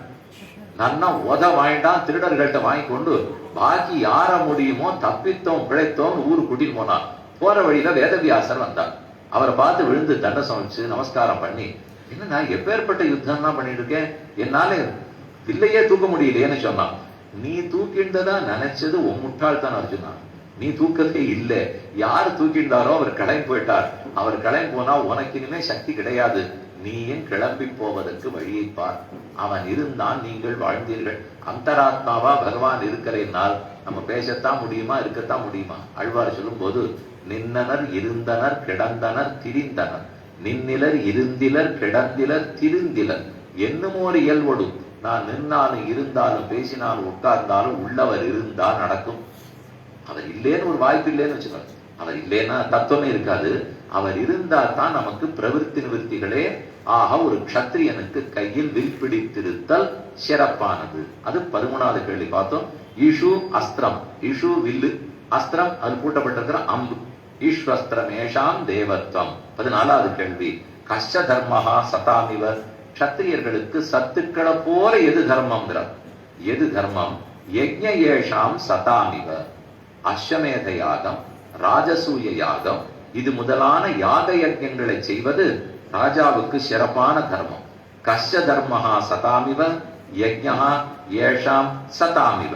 இங்க யஜ்ஞம்னு சொல்றது ராஜசூயம் அஸ்வமேதத்தை மட்டும் இல்லை, அவனுக்கு இருக்கிற யுத்தம் தான் யஜ்ஞம். ஒரு அரசன் இருந்தால் அவர் செய்ய வேண்டிய யாகம், பிராமணன் செய்ய வேண்டிய யாகம் வேற, வைசன் செய்ய வேண்டிய யாகம் வேற, ராஜா செய்ய வேண்டிய யாகம் வேற. ராஜா செய்ய வேண்டியது யுத்தம். அது எப்படி நம்ம யாகம் ஆகும்? யாகம்ங்கிறது ஒரு கர்மயோகத்தின் அங்கம் இல்லையானால் கண்ணன் கீதையில சொல்றதே உன்னொனுக்கு அவனவனுக்கு விதிக்கப்பட்ட வர்ண தர்மம். அந்த வர்ண தர்மத்தை நீ விடாம செஞ்சிருந்தியானால் க்ஷத்ரியனுக்கு வர்ண தர்மம் யுத்தம், தர்ம யுத்தம். அந்த தர்ம யுத்தத்தை பண்ணியானால் அது கர்மயோகமாகும். அந்த கர்மயோகமே பக்தி யோகத்தில் கொண்டு போய் சேர்த்து விடுங்கிறார். மோட்சம் போறதுக்கு பக்தி யோகம் செய்யணும்னு நம்ம நம்புவோம், சொன்னா தெரியும். சண்டை போட்டு மோட்சம் போலாமானால் பற்றற்று பலனில் விருப்பமற்று கண்ணன் சொன்னான்ங்கிறதுக்காக புலன்களை அடக்கி ஒழுங்காக சண்டை போட்டால் அந்த கர்மயோகமே தர்மத்தை கொண்டு போய் விடும். அந்த கர்மயோகமே பக்தி யோகத்துல கொண்டு போய் விடும். ஏன்னா அவனுடைய வர்ண தர்மம். இந்த கண்ணன் அர்ஜுனனுக்கு உபதேசம் பண்ணி கொண்டிருக்கவே க்ஷத்ரியனுக்கு வேண்டிய யுத்தத்தை பண்ணுன்னு அவன்கிட்ட சொல்லிட்டு இருக்கார். இதே பிராமணனுக்கு அது உபதேசமா இருந்திருந்தால் யுத்தம் பண்ணுன்னு சொல்லியிருக்க மாட்டார். துரோணர் அவர் வச்சாரு, நீர் எதுக்கு வில்ல எடுத்து யுத்த பூமிக்கு வந்தீர், இது நீர் பண்ண வேண்டியதே இல்லை. நமக்கு ஒரு சந்தேகம் வரும், வர்ண தர்மம் எல்லாம் பேசலாமா சுவாமி, அதெல்லாம் கூடுமா கூடாதான்வா? பல தர்மங்கள் இருக்கு. இப்ப இந்த மண்டபம் போட்டிருக்காங்க இல்லையா, இது ஒரு தூண், அது ஒரு தூண், அது ஒரு தூண், அது ஒரு தூண், அது ஒரு தூண், இதுக்குள்ள 8 தூண் இருக்கு. இது இவ்வளவு பெருசு அடுக்குமாடி குடியிருப்பு கட்டி வச்சிருக்காள, எத்தனை தூண் இருக்கு பாருங்க. உங்க பின்னாடி அப்படியே எத்தனை தூண்கள் இருக்கு. ஆனா இன்னைக்கு தேதியில இல்ல, இதெல்லாம் இல்லாமல் ஒரு 50-500 அடி வரைக்கும் தூணே இல்லாமல் கட்டடக்கலைங்கிறதெல்லாம் வருது. பாலம் கட்டுறா, இக்கரையில இருந்து அக்கறைக்கு போற வரைக்கும் இல்ல. என்னதான் இருந்தாலும் எவ்வளவு தூரம் தூண் இல்லாத கட்டிட முடியும்? கொஞ்சம் கொஞ்சம் வேணா நகர்த்தலாமே தவிர, சரி சுவாமி இந்த அளவுக்கு வேண்டாம், ஓரளவுக்கு இதெல்லாம் இல்லாம கூட கட்டிவிடலாம், அங்க வரையும் கட்டலாம், அங்க வரையும் கட்டலாம். அதுக்கு நீங்க இந்த பக்கத்து ஊர் வரைக்கும் தூண் இல்லாமல கட்ட முடியும்? ஏதோ ஓரளவுக்கு வேணா தூண் இல்லாத கட்டலாம். அந்த தூண் ஒவ்வொன்றும் உறுதியா இருக்கணும். அதுக்கு மேலதான் உத்தரம் போட்டிருக்கும், அதுக்கு மேலதான் மேல் தளம் இருக்கும். ஆனா ஒவ்வொரு தூணும் உறுதியா இருந்தா தான் நிற்கும். ஆண் ஒரு தர்மம், பெண்ணுக்கு ஒரு தர்மம். கிருத்தயுக தர்மம், திரேதாயுக தர்மம், துவாபர யுக தர்மம், கலியுக தர்மம். 4 யுகத்துக்கு 4 தர்மம்னா இந்த சமுதாயத்தை தாங்கிற தூண். ஸ்திரீ தர்மம் வேற, புருஷ தர்மம் வேறன்னா அது ஒரு 2 தூண். சாத்திய தர்மம் வேற, சித்த தர்மம் வேறனால் அது ஒரு 2 தூண். பிரம்மச்சாரி தர்மம், சந்நியாச தர்மம், வானப்பிரஸ்த தர்மம், கிரகஸ்த தர்மம்னால் அது ஒரு 4 தூண். இத போல வெவ்வேறு தூண்கள் சைவம், வைணவம், கௌமாரம், சௌரம்னு சொன்னால் அது பல தூண்கள். இதுல சாக்தம் இருக்கு, கௌமாரம் இருக்கு, சௌரம், நிறைய சம்பிரதாயங்கள் இருக்கு. அந்த சம்பிரதாயம் எல்லாம் ஒவ்வொரு தூண், மதங்கள் எல்லாம் ஒவ்வொரு தூண். அத போல இந்த சனாதன தர்மம்ங்கிறது மேல்தளம், வேதத்தை ஒத்துக்கொள்ளக்கூடிய எல்லாம். அதுக்கு எல்லாம் கீழே இருக்கேன்னா அதுல பிராமண, கத்திரிய, வைசியர்களா இருந்தாலும் 4 தூண். எத்த எடுத்தாலும் அந்த தூண் ஸ்திரமா இருந்து அந்த தூண் உறுதியா இருந்தா தானே மேல இருக்கிற தர்மம் காப்பாற்றப்படும். ஆனா அப்படி பேசாமல் நீ ஏன் தனித்தனியா தூண் வச்சிருக்க?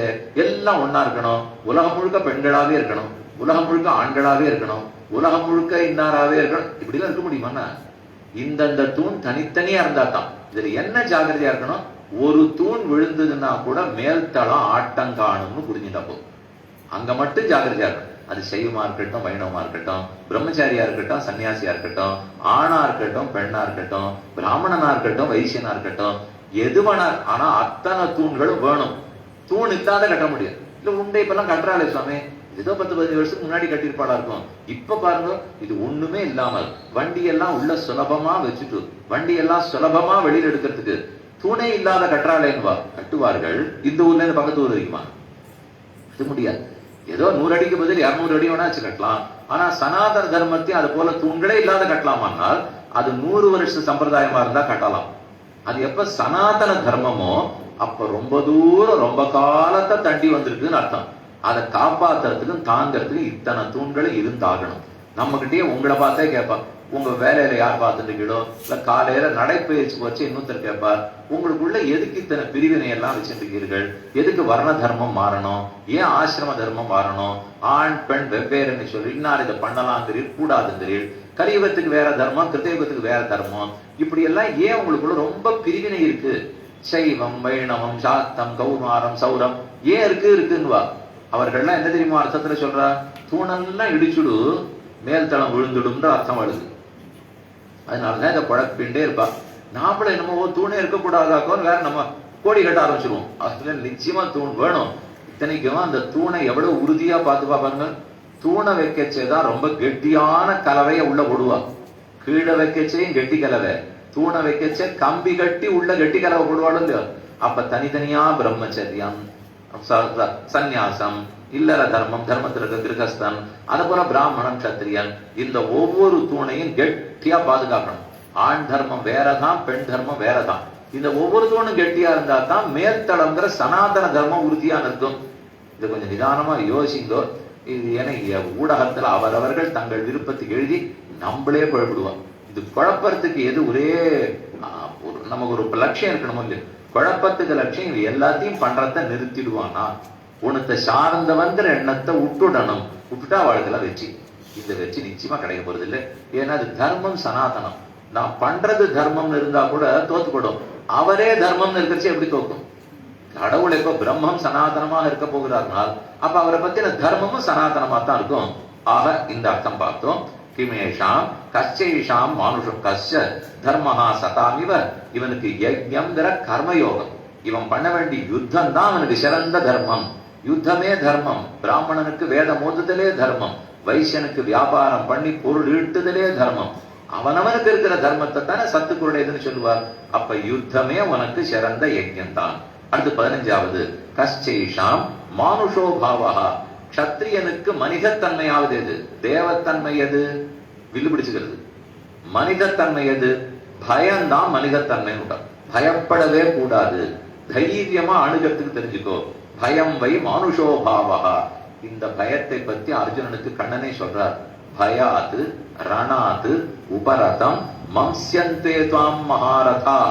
அர்ஜுனன் கேட்கிறார், எனக்கு இந்த கர்மயோகம் வேண்டாம் கண்ணா, நான் ஞான யோகத்தின் வழி போறேனேன்னு கேட்கிறான். அது என்ன தெரியுமா அர்த்தம்? சில பேர் தங்களுக்கு ஒண்ணு பண்ணுங்கிறத நேர சொல்ல மாட்டான். அத மறைமுகமா ஒரு வழியா சொல்லி காரியத்தை சாதிச்சுட்டா தெரியுவா. இவனுக்கு சண்டை போடக்கூடாது. அதான் இப்போதைக்கு அர்ஜுனனுக்கு ஆசை. உறவுக்காரர்கள்லாம் நிக்கிறத பார்த்தான். இவர்களை கொண்டு நமக்கு இந்த ராஜ்யம் வேணுமான்னு ஸ்நேகம் காட்டக்கூடாத இடத்துல ஸ்நேகம், எங்க கருணையே வரக்கூடாதோ அந்த இடத்துல கருணை. எது தர்ம யுத்தமோ அதை அதர்மம்னு பிரமிச்சு விட்டான். அஸ்தான ஸ்நேக காருண்ய தர்மாதர்ம தியாகுலம் பார்த்தம் பிரபன்ன புத்திஷ்ய சாஸ்திராவதரணம் கிருதம்னு சுவாமி ஆளவந்தார் சாதிக்கிறார். எந்த இடத்துல ஸ்நேகம் காட்டக்கூடாதோ, எங்க கருணை காட்டக்கூடாதோ, அந்த எதிரியின் இடத்துலவே தப்பா இது எல்லாத்தையும் காட்டுட்டான். அதனாலதான் அவனுக்கு மயங்கி போய் அஸ்தான ஸ்நேக காருண்ய தர்மா தர்ம தியாகுலம் பார்த்தம் பிரபன்னம் உத்திஷ்ய சாஸ்திராவதரணம் கிருத்தம். இதை செய்யக்கூடாது இல்லையா? அவன் பயந்துட்டு நான் ஞான யோகத்தின் வழி போறேன் கண்ணா, கர்மயோகம் வேண்டாம். அவனை பொறுத்தவரைக்கும் கர்மயோகம் தான் யுத்தம். ஞான யோகம்னா காட்டுல போய் உட்காந்து தியானம் பண்ணிட்டா போதும்.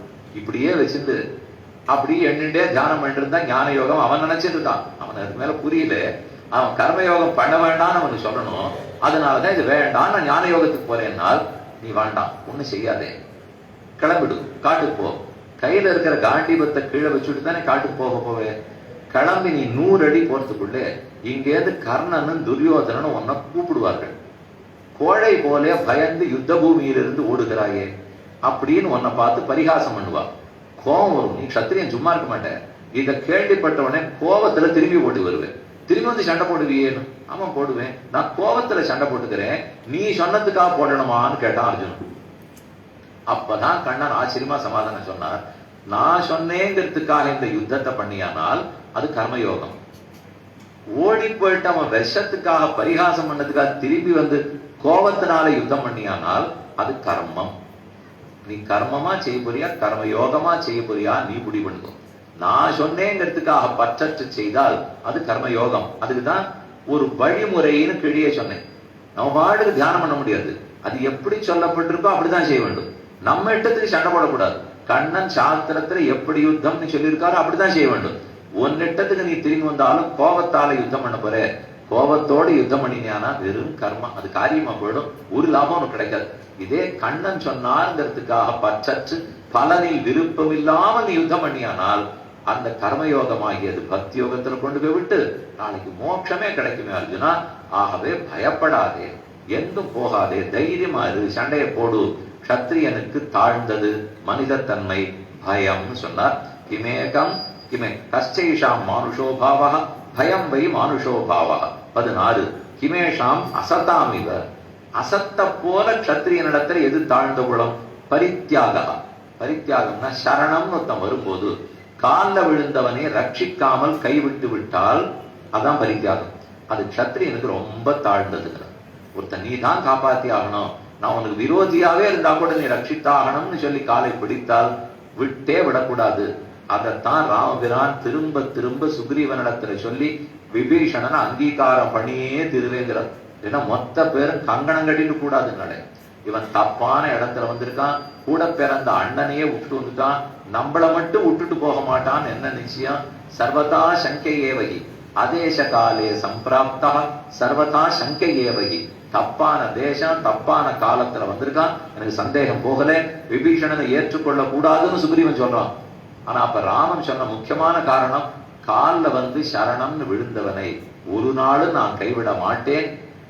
அவன் எல்லாத்தையும் விட்டுட்டு பரித்தெக்தா மயாலங்கா மித்ராணிச்ச தனானிச்ச எப்ப வந்துட்டானோ நத்யஜேயம் தோஷோ யத்யபி தஸ்ய ஸ்யாத் சதாமேதது அகர்ஹிதம் மித்ரபாவேன சம்பிராப்தம் நத்யஜேயம் கதஞ்சன. என்ன மித்திரன்னு பொய் வேஷமிட்டு கொண்டு வந்தாலும் ஒரு நாள் கைவிட மாட்டேன், கொள்வேன். இதுதான் விபீஷண சரணாகத்தினுடைய அடிப்படையே. அப்ப ராமன் அவர் ஞாபகப்படுத்துறார், நீ சொன்னியே நான் எதுக்கு வாலியை கொன்னு உன்னை ரட்சித்து விட்டேன்னு யோசிப்பார். வாலி எதுக்கு ராமன் அடித்தார்? 2 குற்றம் சொன்னார். தம்பி மனைவியை கையாண்டான், தூக்கி கொண்டு போனான். அடுத்த குற்றம், காலில் விழுந்த சரணாகதனான சுக்ரீவனை விரட்டினான். காலில் சுக்ரீவன் வந்து இதோ சமம் சொல்றேன், தப்பா போச்சான்னா நீ போயிட்டேன், நான் நினைச்சுட்டேன், ரத்தத்தை பார்த்து பிரமிச்சு போயிட்டேன், அதனால கல்லை வச்சு மூடிட்டு வந்தேன் அலறி நான் வந்து எவ்வளவு பிரார்த்திச்சான். ஆனா அவன் கேட்கல. காலில் விழுந்தவனை எப்ப நீ ரட்சிக்கலையோ நீ அரசனாவே இருக்கக்கூடாதுன்னா வாலியை கொண்டுட்டார். அப்ப அங்க மட்டும் ஒரு நியாயம், இங்க மட்டும் ஒரு நியாயமான சுக்ரீவன் இடத்துல ராமன் எடுத்து சொல்லுகிறார். அவன் காலில் விழுந்த ரட்சிக்கல, தப்பு, கொண்டுட்டேன். இப்ப நான் என் காலில் விழுந்தவனை ரட்சிக்காமல் போனால் மறுபடியும் தவறாயிடாதா? நாளைக்கு ஊருக்கு போகலாம், வேடிக்கையா சொல்லுவார்கள். 14 வருஷம் முடிஞ்சு போச்சு. ராமராவண யுத்தம் ஆகி ராமன் ஜெயிச்சுட்டார். ராமன் திரும்ப அயோத்திக்கு எழுந்துள்ளி விட்டார். வசிட்டர் உட்காந்து வச்சு 14 வருஷம் என்ன ஆச்சுன்னு கேட்கறோம். நம்ம எல்லாம் ஒரு 10 நாள் யாத்திரைக்கு போயிட்டு வருவோம். இங்க ஆன கஷேத்திராட்டம் வந்த உடனே வீட்டுல இருக்கிறவெல்லாம் பிடிச்சிடுவான். எங்க போனீர்கள், என்ன பண்ணீர்கள்னா, இந்த கோலுக்கு போனேன், இன்னும் சேவிச்சேன், இந்த கோலுக்கு போனேன், இங்க தீர்த்தமானேன்னு சட்டுன்னு முடிக்க பார்ப்போம். அவாதெல்லாம் ஒத்துக்கவே மாட்டான். ஒவ்வொரு நிமிஷமும் நீங்க போனதை அப்படியே இந்த மட்டையடி ஆட்டம் அடைச்சே பார்த்துட்டே ஒவ்வொரு பந்தா சொல்லிட்டே இருக்கானே, அதை போல நீங்க எல்லாத்தையும் சொல்லுங்க. அப்படிதான் அவ என்ன தெரியுமா எதிர்பார்க்கிறா? எந்த வேளை சாப்பாடு தப்பித்து, எங்க இறங்கரிச்ச கால் வழிக்கு கீழே விழுந்த, எங்க தூங்குறதுக்கு இடம் கிடைக்கல, இதெல்லாம் சொன்னா திருப்தியா கேட்டுப்பா. நீங்க எங்க சேவிச்சுட்டு வந்தேன்னு சொன்னா அவளுக்கு என்ன ஆசை? அவளுக்கு ஆசை எங்கெங்கெல்லாம் போனேன், அடுத்த தடவை நான் போறச்சே சிக்கிக்காத இருப்பேனா, இதுதான் அவர்களுக்கு கேட்கணும் தோணும். ஆனால் இப்படி நினைச்சிடவே கூடாது. ஆறு கையில வந்தவனை விட்டுடுவாளா? பாலியை கொன்றார். பாலியை கொன்ற அதே காரணம் தான் இப்பவும் வந்துடும். வசிட்டாச்சாரியர் கேட்பார், 14 வருஷம் போயிட்டு வந்தீராமா, என்ன நடந்ததுன்னு நான் அப்ப சொல்லுவேன். என் காலில் விழுந்து விபீஷணன் ஒருத்தர் ரொம்ப மன்றாடினா, ஆனா சுக்ரீவன் சொன்னதுக்காக உன்னை ஏற்றுக்கொள்ள மாட்டேன் போ அப்படின்னு தள்ளிவிட்டே நான் சொல்லுவேன். இப்ப நான் அப்படி நடந்துட்டேன்னா அப்படித்தானே வசிட்டர் சொல்லி ஆகணும். அப்ப வசிட்டர் சொல்லுவார், அப்பா சொன்னதுக்கா அம்மா சொன்னதுக்கா 14 வருஷம் போனேன். இக்ஷ்வாகு வம்சத்துல பிறந்த ஒரு அரசன் காலில் விழுந்தவனை ரட்சிக்கலைன்னு சொன்னால், இப்ப நான் சொல்றேன் 14 வருஷம் காட்டு போடுவார். நான் இன்னொரு தரம்லாம் போறதா இல்ல சுக்ரீவா, அதனால ஒரு தரம் பட்டதே நமக்கு போறோம். இப்பதான் சீத்தை அடைஞ்சு திரும்பி வந்திருக்கேன். ஆகவே சதாமேத்தது அகர்கிதம், ஒரு நாளும் விபீஷணனை கைவிட மாட்டேங்கிறார். காலில் விழுந்தவனை விடாமல் இருத்தல் க்ஷத்ரியனுக்கு சிறந்த குணம். அப்படி ஒரு விட்டால் இதை கேட்கறைக்கு இருக்கிறவாள் என்ன நினைப்பா, நல்ல வேலை இது நமக்கு இல்ல போடும், அவருக்கு க்ஷத்ரியனுக்கு தானே சுவாமி சொல்லிட்டார். அதனால நமக்காகாதனா நமக்கு ஆகும். நமக்கு அது எவ்வளவு தூரம் ஆகுமோ அவ்வளவு தூரம் வைத்துக் கொள்ள வேண்டும். நமக்கு ஆகும்னா நமக்கு கையில வில்ல பிடிக்கிற சக்தி இல்லையே இல்லையா, அது அவனுக்கு இருந்தது. அதனால யாரா இருந்தாலும் எதிர்க்க முடியாம கைவிட மாட்டார். நமக்கு என்ன சக்தி இருக்கிறதோ ஞானம் இருக்கிறதோ அது திறந்து செல்ல வேண்டும். 16வது கேள்வி முற்றிச்சு. கிமேஷாம் அசதாமிவ பரித்தியாக அசதாமிவ, தியாகம் பண்ணவே கூடாது. அப்படின்னா காலில் விழுந்தவனே பொருள்களை தியாகம் பண்ணா எல்லாருக்கும் தானம் பண்ணணும். ஓஹோ, இந்த சுவாமி தியாகமே கூடாதுன்னு சொன்னார். அதனால இனிமே நான் எந்த தியாகமுமே பண்றதா இல்லைன்னால் உபனிஷத்து அப்படி சொல்லவே இல்லை. தியாகினைக்கே அமிர்தத்துவமான சுகுன்னு சொல்லணும். தியாகத்தினால்தான் அமிர்தத்துவங்கிற மோட்சத்தை அடைய முடியும். இனிமே பார்க்க வேண்டியது 17, 18, 19 இந்த 3 கேள்விகளும் ஒத்த கேள்விகள். அந்த 3 சம்பந்தம் இருக்கிற கேள்வி. ஒண்ணு பிராணனை பத்தி சொல்றது, அடுத்து மனதை பத்தி சொல்றது, அடுத்து வாக்க பத்தி சொல்றது. பிராணன், மனம், வாக்கு. பிராணன் இருந்தாத்தான் மனுஷன் ஜீவிக்கிறான்னு அர்த்தம். மனம் இருந்தாத்தான் சிந்திக்கவே முடியும். வாக்கு இருந்தாத்தான் வெளிப்படுத்த முடியும். இந்த 3 மனுஷனுக்கு நான் இப்ப சொல்லிட்டு இருக்கிறது மனம், மொழி, மெய்ங்கிற 3 இல்ல, அது வேற. மனோவாக்காயங்கள்ங்கிறது கரணங்கள். இங்க சொல்லிட்டு இருக்கிறது பிராணன், மனம், வாக்கு. இத வேறொரு விதத்துல சொல்லணும்னால் ருக்கு, யஜுசு, சாமம் அப்படிங்கிற 3 வேதங்களை கூட இந்த 3ஆக சொல்லுவார்கள். தேவதைகள் எல்லாம் நம்ம கூப்பிடுவோமா, அப்ப எதை வைத்து கூப்பிடணும்னு இங்க சொல்றது. சாம வேதத்தாலே அழைத்து, யஜுர்வேதத்தாலே ஹோமம் பண்ணி, ரிக்வேதத்தாலே ஸ்தோத்திரம் பண்ண வேணும்னு சொல்லுகிறது. சாமதானம் பண்ணி பண்ணி தேவதைகள் எல்லாம் கூப்பிடணுமா, யஜுர்வேதத்தாலே ஹோமம் பண்ணணுமா, ருக்கு தான் ஸ்தோத்திரத்துக்குன்னு இருக்கிற ரிக்குகள். இப்படி தேவதைகளை கூப்பிடறதுக்கு தான் இந்த 3. அந்த 3 தான் பிராணன், மனசு, வாக்குங்கிறார். அதுல பிராணங்கிறது பிராணோவை யஜ்ஞியம் சாம. இப்ப 17வது கேள்வி சொல்றேன், அது பிராணனை பத்தினது. 18வது கேள்வி மனசை பத்தினது. 19வது கேள்வி வாக்க பத்தினது. 3மே முக்கியம். பிராணன் இல்லாட்டா வாழ்வோமா? இந்த நூலை மூக்குக்கு முன்னாடி வச்சு பாரு, அந்த திரி ஆடித்துன்னா பிராணன் வந்துட்டு இருக்கு, உயிரோட இருக்காருன்னு அர்த்தம். திரி ஆடலைன்னால் சுவாமி பெருமாள் திருவடியை அடைஞ்சு விட்டார்னு அர்த்தம். ரொம்ப சுலபமா முடிவு பண்ணுவோம். அந்த பிராணவாயு தான் எல்லாத்துக்கும் பிரதானம். அதை முதல்ல சொல்ற. கிமேகம் யஜ்ஞியம் சாம, யஜ்ஞத்துக்கு முக்கியமான சாமம் எது? ஏகம் யஜ்ஞியம் சாம. பதில் பிராணோவை யஜ்ஞியம் சாம. சாம பிராணம் தான் சாமம். பிராணவாயு தான் ரொம்ப முக்கியம். இது ஒரு பெரிய போட்டி வந்தது. கண்ணு பிரதானமா, காது பிரதானமா, மூக்கு பிரதானமா, உடம்புல எந்த இந்திரியம் பிரதானம்னு போட்டி எல்லாம் பிரம்மாவிடத்துல போனார்கள். இந்திரியங்கள்லாம் போச்சு. எங்களுக்குள்ள யார் பிரதானம்? அவர் ஒரு சுவாமியை கூப்பிட்டார். நான் ஒரு பரீட்சை வைக்கிறேன் செய்கிறோம். கண்ணே, இவர் சரீரத்திலிருந்து வெளியில போ. கண்ணு வெளியில போயிடுது. ஒன்னால அவர் பாடு சௌக்கியமா இருந்தார். நீங்க கேட்டா பார்க்கணும்னு பிடிக்காத வாழ்லையும் பார்க்காம இருந்தார். அத்தோட முடிஞ்சது. காதே நீ வெளியில போனார். காது போயிடுது. வெய்யறதெல்லாம் காதலே வாங்க வேண்டாம், விட்டுலாம் கொஞ்சம் தேவையில்லாதெல்லாம் காதுல விடாது. மூக்க போச்சுன்னா ஒண்ணு இல்ல, சௌக்கியமா இருந்தார். வாய போச்சுன்னா ரொம்ப திருப்தியா இருந்தார். எது போனாலும் அந்த ஆளு ஒன்னால. அப்புறம் பிரம்மா பார்த்து பிராணவாயுவே நீ வெளியேறுன்னு சொன்னார். அதை அப்படி கூட்டி குமித்து கொண்டு உடம்புலேன்னு வெளியேற பார்த்தது, நடுங்கிறது உடம்பு. பிராணவாயு வெளியே போச்சுன்னா விழுந்துடாதா? அது போன உடனே தாங்களே நடுங்க ஆரம்பிச்சது. அப்பவே நான்முகன் பதில் சொல்லிட்டார், பாக்கி ஒன்னும் பிரயோஜனம் இல்லை, அப்பிரதானம். பிராணம் தான் ஒரு உடம்புக்கு உயிருக்கே பிரதானம். ஆக எல்லார காட்டிலும் பிராணனால். அதனால்தான் கண்ணன் கீதையில் நான் வேதங்களுக்குள் சாமவேதமாக இருக்கிறேங்கிறார். 3 வேதம் 3 பதிகளுக்குள்ளே வேதானாம் சாமவேதா அஸ்மி, நான் சாமவேதமாக இருக்கிறேன்னு சொன்னது அதான் பிராணம். இந்த 3த்துக்குள்ளே இருக்கு. யஜுசு சாமத்துக்குள்ளே சாமத்துக்கு பிராதான்யம். மனசு வாக்க விட பிராணவாயு தானே பிராதான்யம். அதனாலதான் பிராணவாயுவ சாமம்ங்கிறார். அந்த சாமத்தை சொல்லிதான் தேவதைகள் எல்லாம் கூப்பிடணும். நம்ம ஒரு யஜ்ஞம் பண்றோம், ஹோமம் பண்ண போறோம்னா தேவதைகளை ஆவாகனம் பண்ணணும். பரம்பொருளான பரதேவதையை கூட ஆவாகனம் பண்ணலாம். அதை கூப்பிடுறதுக்கு அதான் முதல் சொல்றார், பிராணோவை யஜ்ஞியம் சாமஹா.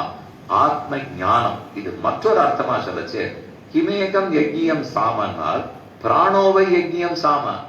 ஆத்ம ஞானத்துக்கு இது வேணுங்கிறார். ஆத்மாவுடைய ஞானம் மலர வேண்டுமானால் பிராணம் வேணும், மனம் வேணும், வாக்கு வேணும். இந்த 3 இருந்தா தான் ஆத்ம ஞானம் வளருமா. அதுல முதல் பிராணம்.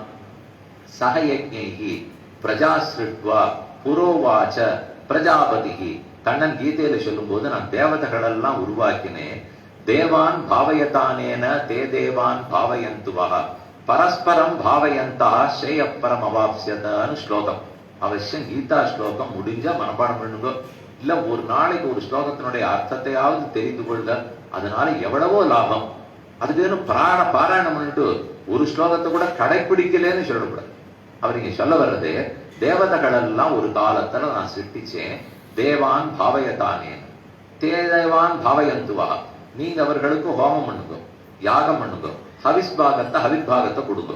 அவர்கள் பதிலுக்கு தளிக பண்றதுக்கு அக்னி கடவுள் அவர் கொடுப்பார், வாயு பகவான் வாயு கொடுப்பார், வருண பகவான் மழை கொடுப்பார்.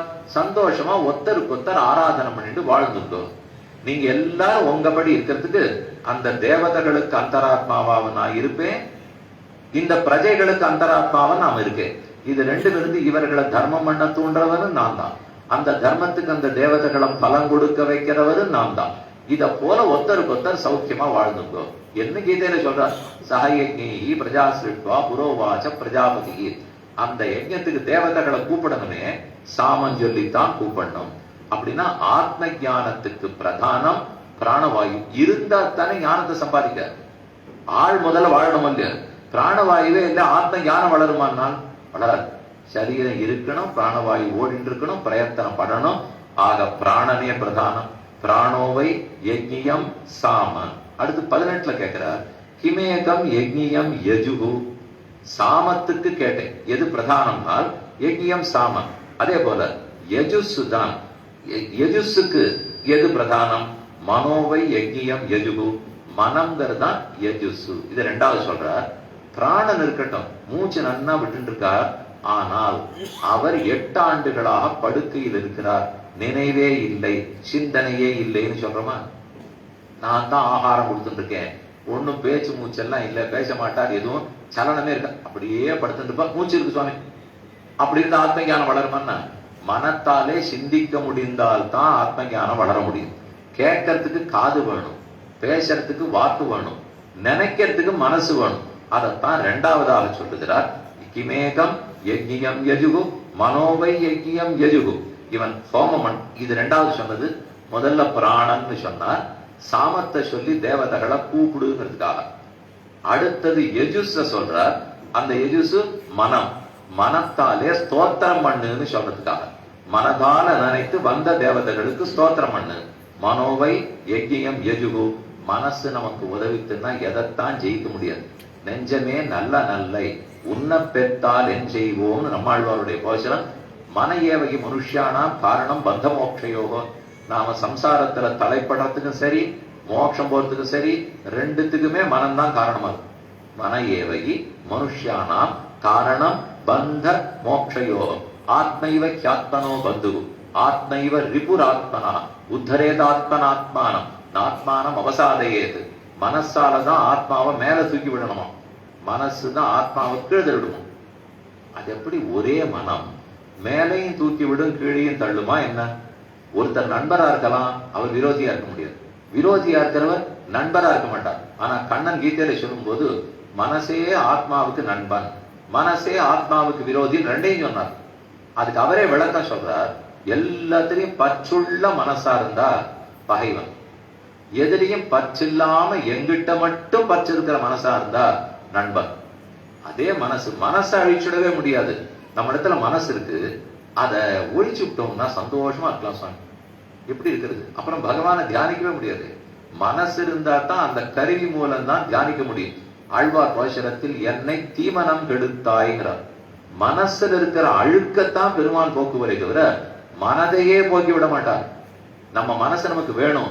அழுக்கு இருந்தா பகவத் தியானம் வராது, அழுக்கு இல்லைன்னா பகவானை தியானிக்கலாம். நம்ம மனசை அழிக்காமல் அதில் இருக்கக்கூடிய அழுக்க மட்டும்தான் அழிக்க வேண்டும். அந்த அழுக்குள்ள மனசா இருந்ததுனால் எல்லாத்தையும் பிடிச்சு இழுக்கும். அழுக்கற்ற பற்றற்ற மனசாக இருக்குமானால் எல்லாத்திலிருந்து விடுதலை பெற்றுக் கொடுக்கும். அதனால மனமே நண்பன், மனமே பகைவன். அந்த மனசை ரெண்டாவது சொல்றார். இது இல்லாட்டாலும் நம்மால சாதிக்க முடியாது. இதுதான் ஹோமம் பண்ணுவது. கிமேகம் யஜ்ஞியம் யஜுகு, யஜுர்வேதம் தான். மனோவை யஜ்ஞியம் யஜுகு. யஜ்ஞத்துக்கு யஜுஸ் மனசுதான். அது 19வது 18வது கேள்வி. கிமேகம் யஜ்ஞியம் யஜுகு, மனோவை யஜ்ஞியம் யஜுகு. மனசு நம்மோட கை கோத்து கொடுத்தினால் யார வேணா ஜெயிச்சுக்கும். ஆனா மனம் கைகோக்கவில்லை என்றால் கிளம்பினோம். நீங்க உபன்யாசம் வரணும் கிளம்பினோம், தூத்தல் போட்டாப்புல இருக்கும். அந்த சமயம் இந்த 6:15 கிளம்புற வேலைக்கு சடசடா 4 தூத்தல் போடுறாப்புல இருக்கும். நேத்திக்கு இதே மாதிரிதான் தூத்தல் போட்டது. அதனால இங்க உட்கார்ந்து இருக்கிறவாள்லாம் உள்ள போய் உட்காந்து வேண்டி வந்தது. அப்ப ஆரம்பிச்ச தும்பல் தான் இன்னி வரைக்கும் விடாது. அப்படின்னு பிடிச்சிட்டு போகவே மாட்டோம். அந்த சமயம் இதுக்கு முன்னாடி எப்பவோ நினைஞ்சிருக்கீவே, பல சமயம் தும்மி இருக்கிறால் அதெல்லாம் தும்மின சரி, இன்னைக்கு போய் இதுக்காக தும்ப முடியுமா? எப்படி நீயோட முடிஞ்சு போட போறது, பரவாயில்ல சேர்த்து வச்சு அப்புறம் பார்த்தோம் அப்படின்னு விட்டுருவோம். இல்லைதான் மனசு. இந்த மனசு மட்டும் ஒழுங்கா இருந்தால் எங்கெங்கயோ போய் எதுலயோ சிக்கிண்டு எத்தனையோ வியாதியில படுத்துட்டு இருக்கேன். அப்பெல்லாம் நான் ஒண்ணும் நடவடிக்கை எடுக்கல, யக்ஷ பிரச்சனை கேட்டா மட்டும் வியாதி வந்துருமாங்க, அதெல்லாம் வராது என்று தைரியமா சொல்லிதுன்னா சத்த குணத்தோட இருக்கிற மனசுன்னு அர்த்தம். அப்படி இல்லாமல் வேண்டாமே வீட்டை விட்டு வெளியில வரச்சே 10 வருஷத்துக்கு முன்னாடி பார்த்திருக்கிற ஒரு தூரத்து உறவு ஒருவர் கதவை தட்டுவார். உள்ள வந்த உடனே உன்னை பார்க்கலாம் இல்லையே, நான் உபன்யாசத்துக்கு போனோம், இன்னைக்குதான் கடைசி நாள், முடிச்சுட்டு 8:45 வந்துடுறேன் என்னால் வராதவ 10 வருஷம் கழிச்சு வந்திருக்கேன், இன்னைக்கு தான் போறதுக்கு நாள் பார்த்தியான்னு கேட்பார்கள். நமக்கு உடனே பாசம் பொங்கி அன்பு பொங்கி இதெல்லாம் இந்த மாதிரிலாம் அன்பைய தகடியா ஆர்வமே நெய்யாக இன்பு ருசித்து எடுகிறியா நண்பு ஞான சுடர் விளக்கேற்றினேன் பெருமாள்கிட்ட இருக்க வேண்டியதெல்லாம் தோணி சரி சரி நான் உன்னோட கூட இருக்கேன், என்ன பண்ணணும், மிஞ்சி போச்சு அப்படியே கூட இருக்கணும்னா நீயும் வான்னு அழைச்சு வந்துட வேண்டியதானே, அதை பண்ணலாம் இல்லையா? அப்படி பண்ணாமல் நானும் உன்னோட இருக்கிறேன்னு சொன்னால் மனம் சண்டித்தனம் பண்ணுகிறதுன்னு அர்த்தம். அந்த மனசு ரஜோகுணம் தமோகுணம் கூட இருக்கு. சத்தகுணம் அதுல கூட இருந்ததுனால் சிந்திச்சு பார்க்கும், இதுவா அதுவா, இது கேட்கலாமா அது இது காரணமா இவாழ்கிட்ட உட்காந்து 8:45 பேசலாமே, யாரும் வராது படுப்பது இல்லையே. ஆனா கேட்கணும்னா திரும்ப எப்ப கிடைக்குமோ, இப்ப இத்தனை பேரு சேர்ந்து உட்காந்து கேட்போமோ இல்லையோ, தனியா கேட்டா நமக்கு எது புரியுமோ புரியாதோ, கூட சத்துக்களோட கூட இருந்து கோவிலுக்கு போய் பெருமாள் சேவிச்சாலும் ஆனந்தம் தனி. நல்ல சங்கீத கட்சிக்கு தனியா உட்காந்து கேட்டா எப்படி இருக்கும்? 10 பேர் கூட உட்காந்து வச்சு இவன் தொடைய அவன் தட்டி அவன் தொடை இவன் தட்டி அப்படின்னு கேட்டாதான் அது திருப்தியாவே இருக்கும். அதெல்லாம் அந்த மனசு பண்படுறதுக்காக தனியா உட்காண்டால் வக்கரமா எதையோ யோசிக்க ஆரம்பிக்கும். இதே கூட்டத்தோட இருந்தோம்னால் அது அவர்களுடைய அலையும் சேர்த்து நமக்கு வரும்.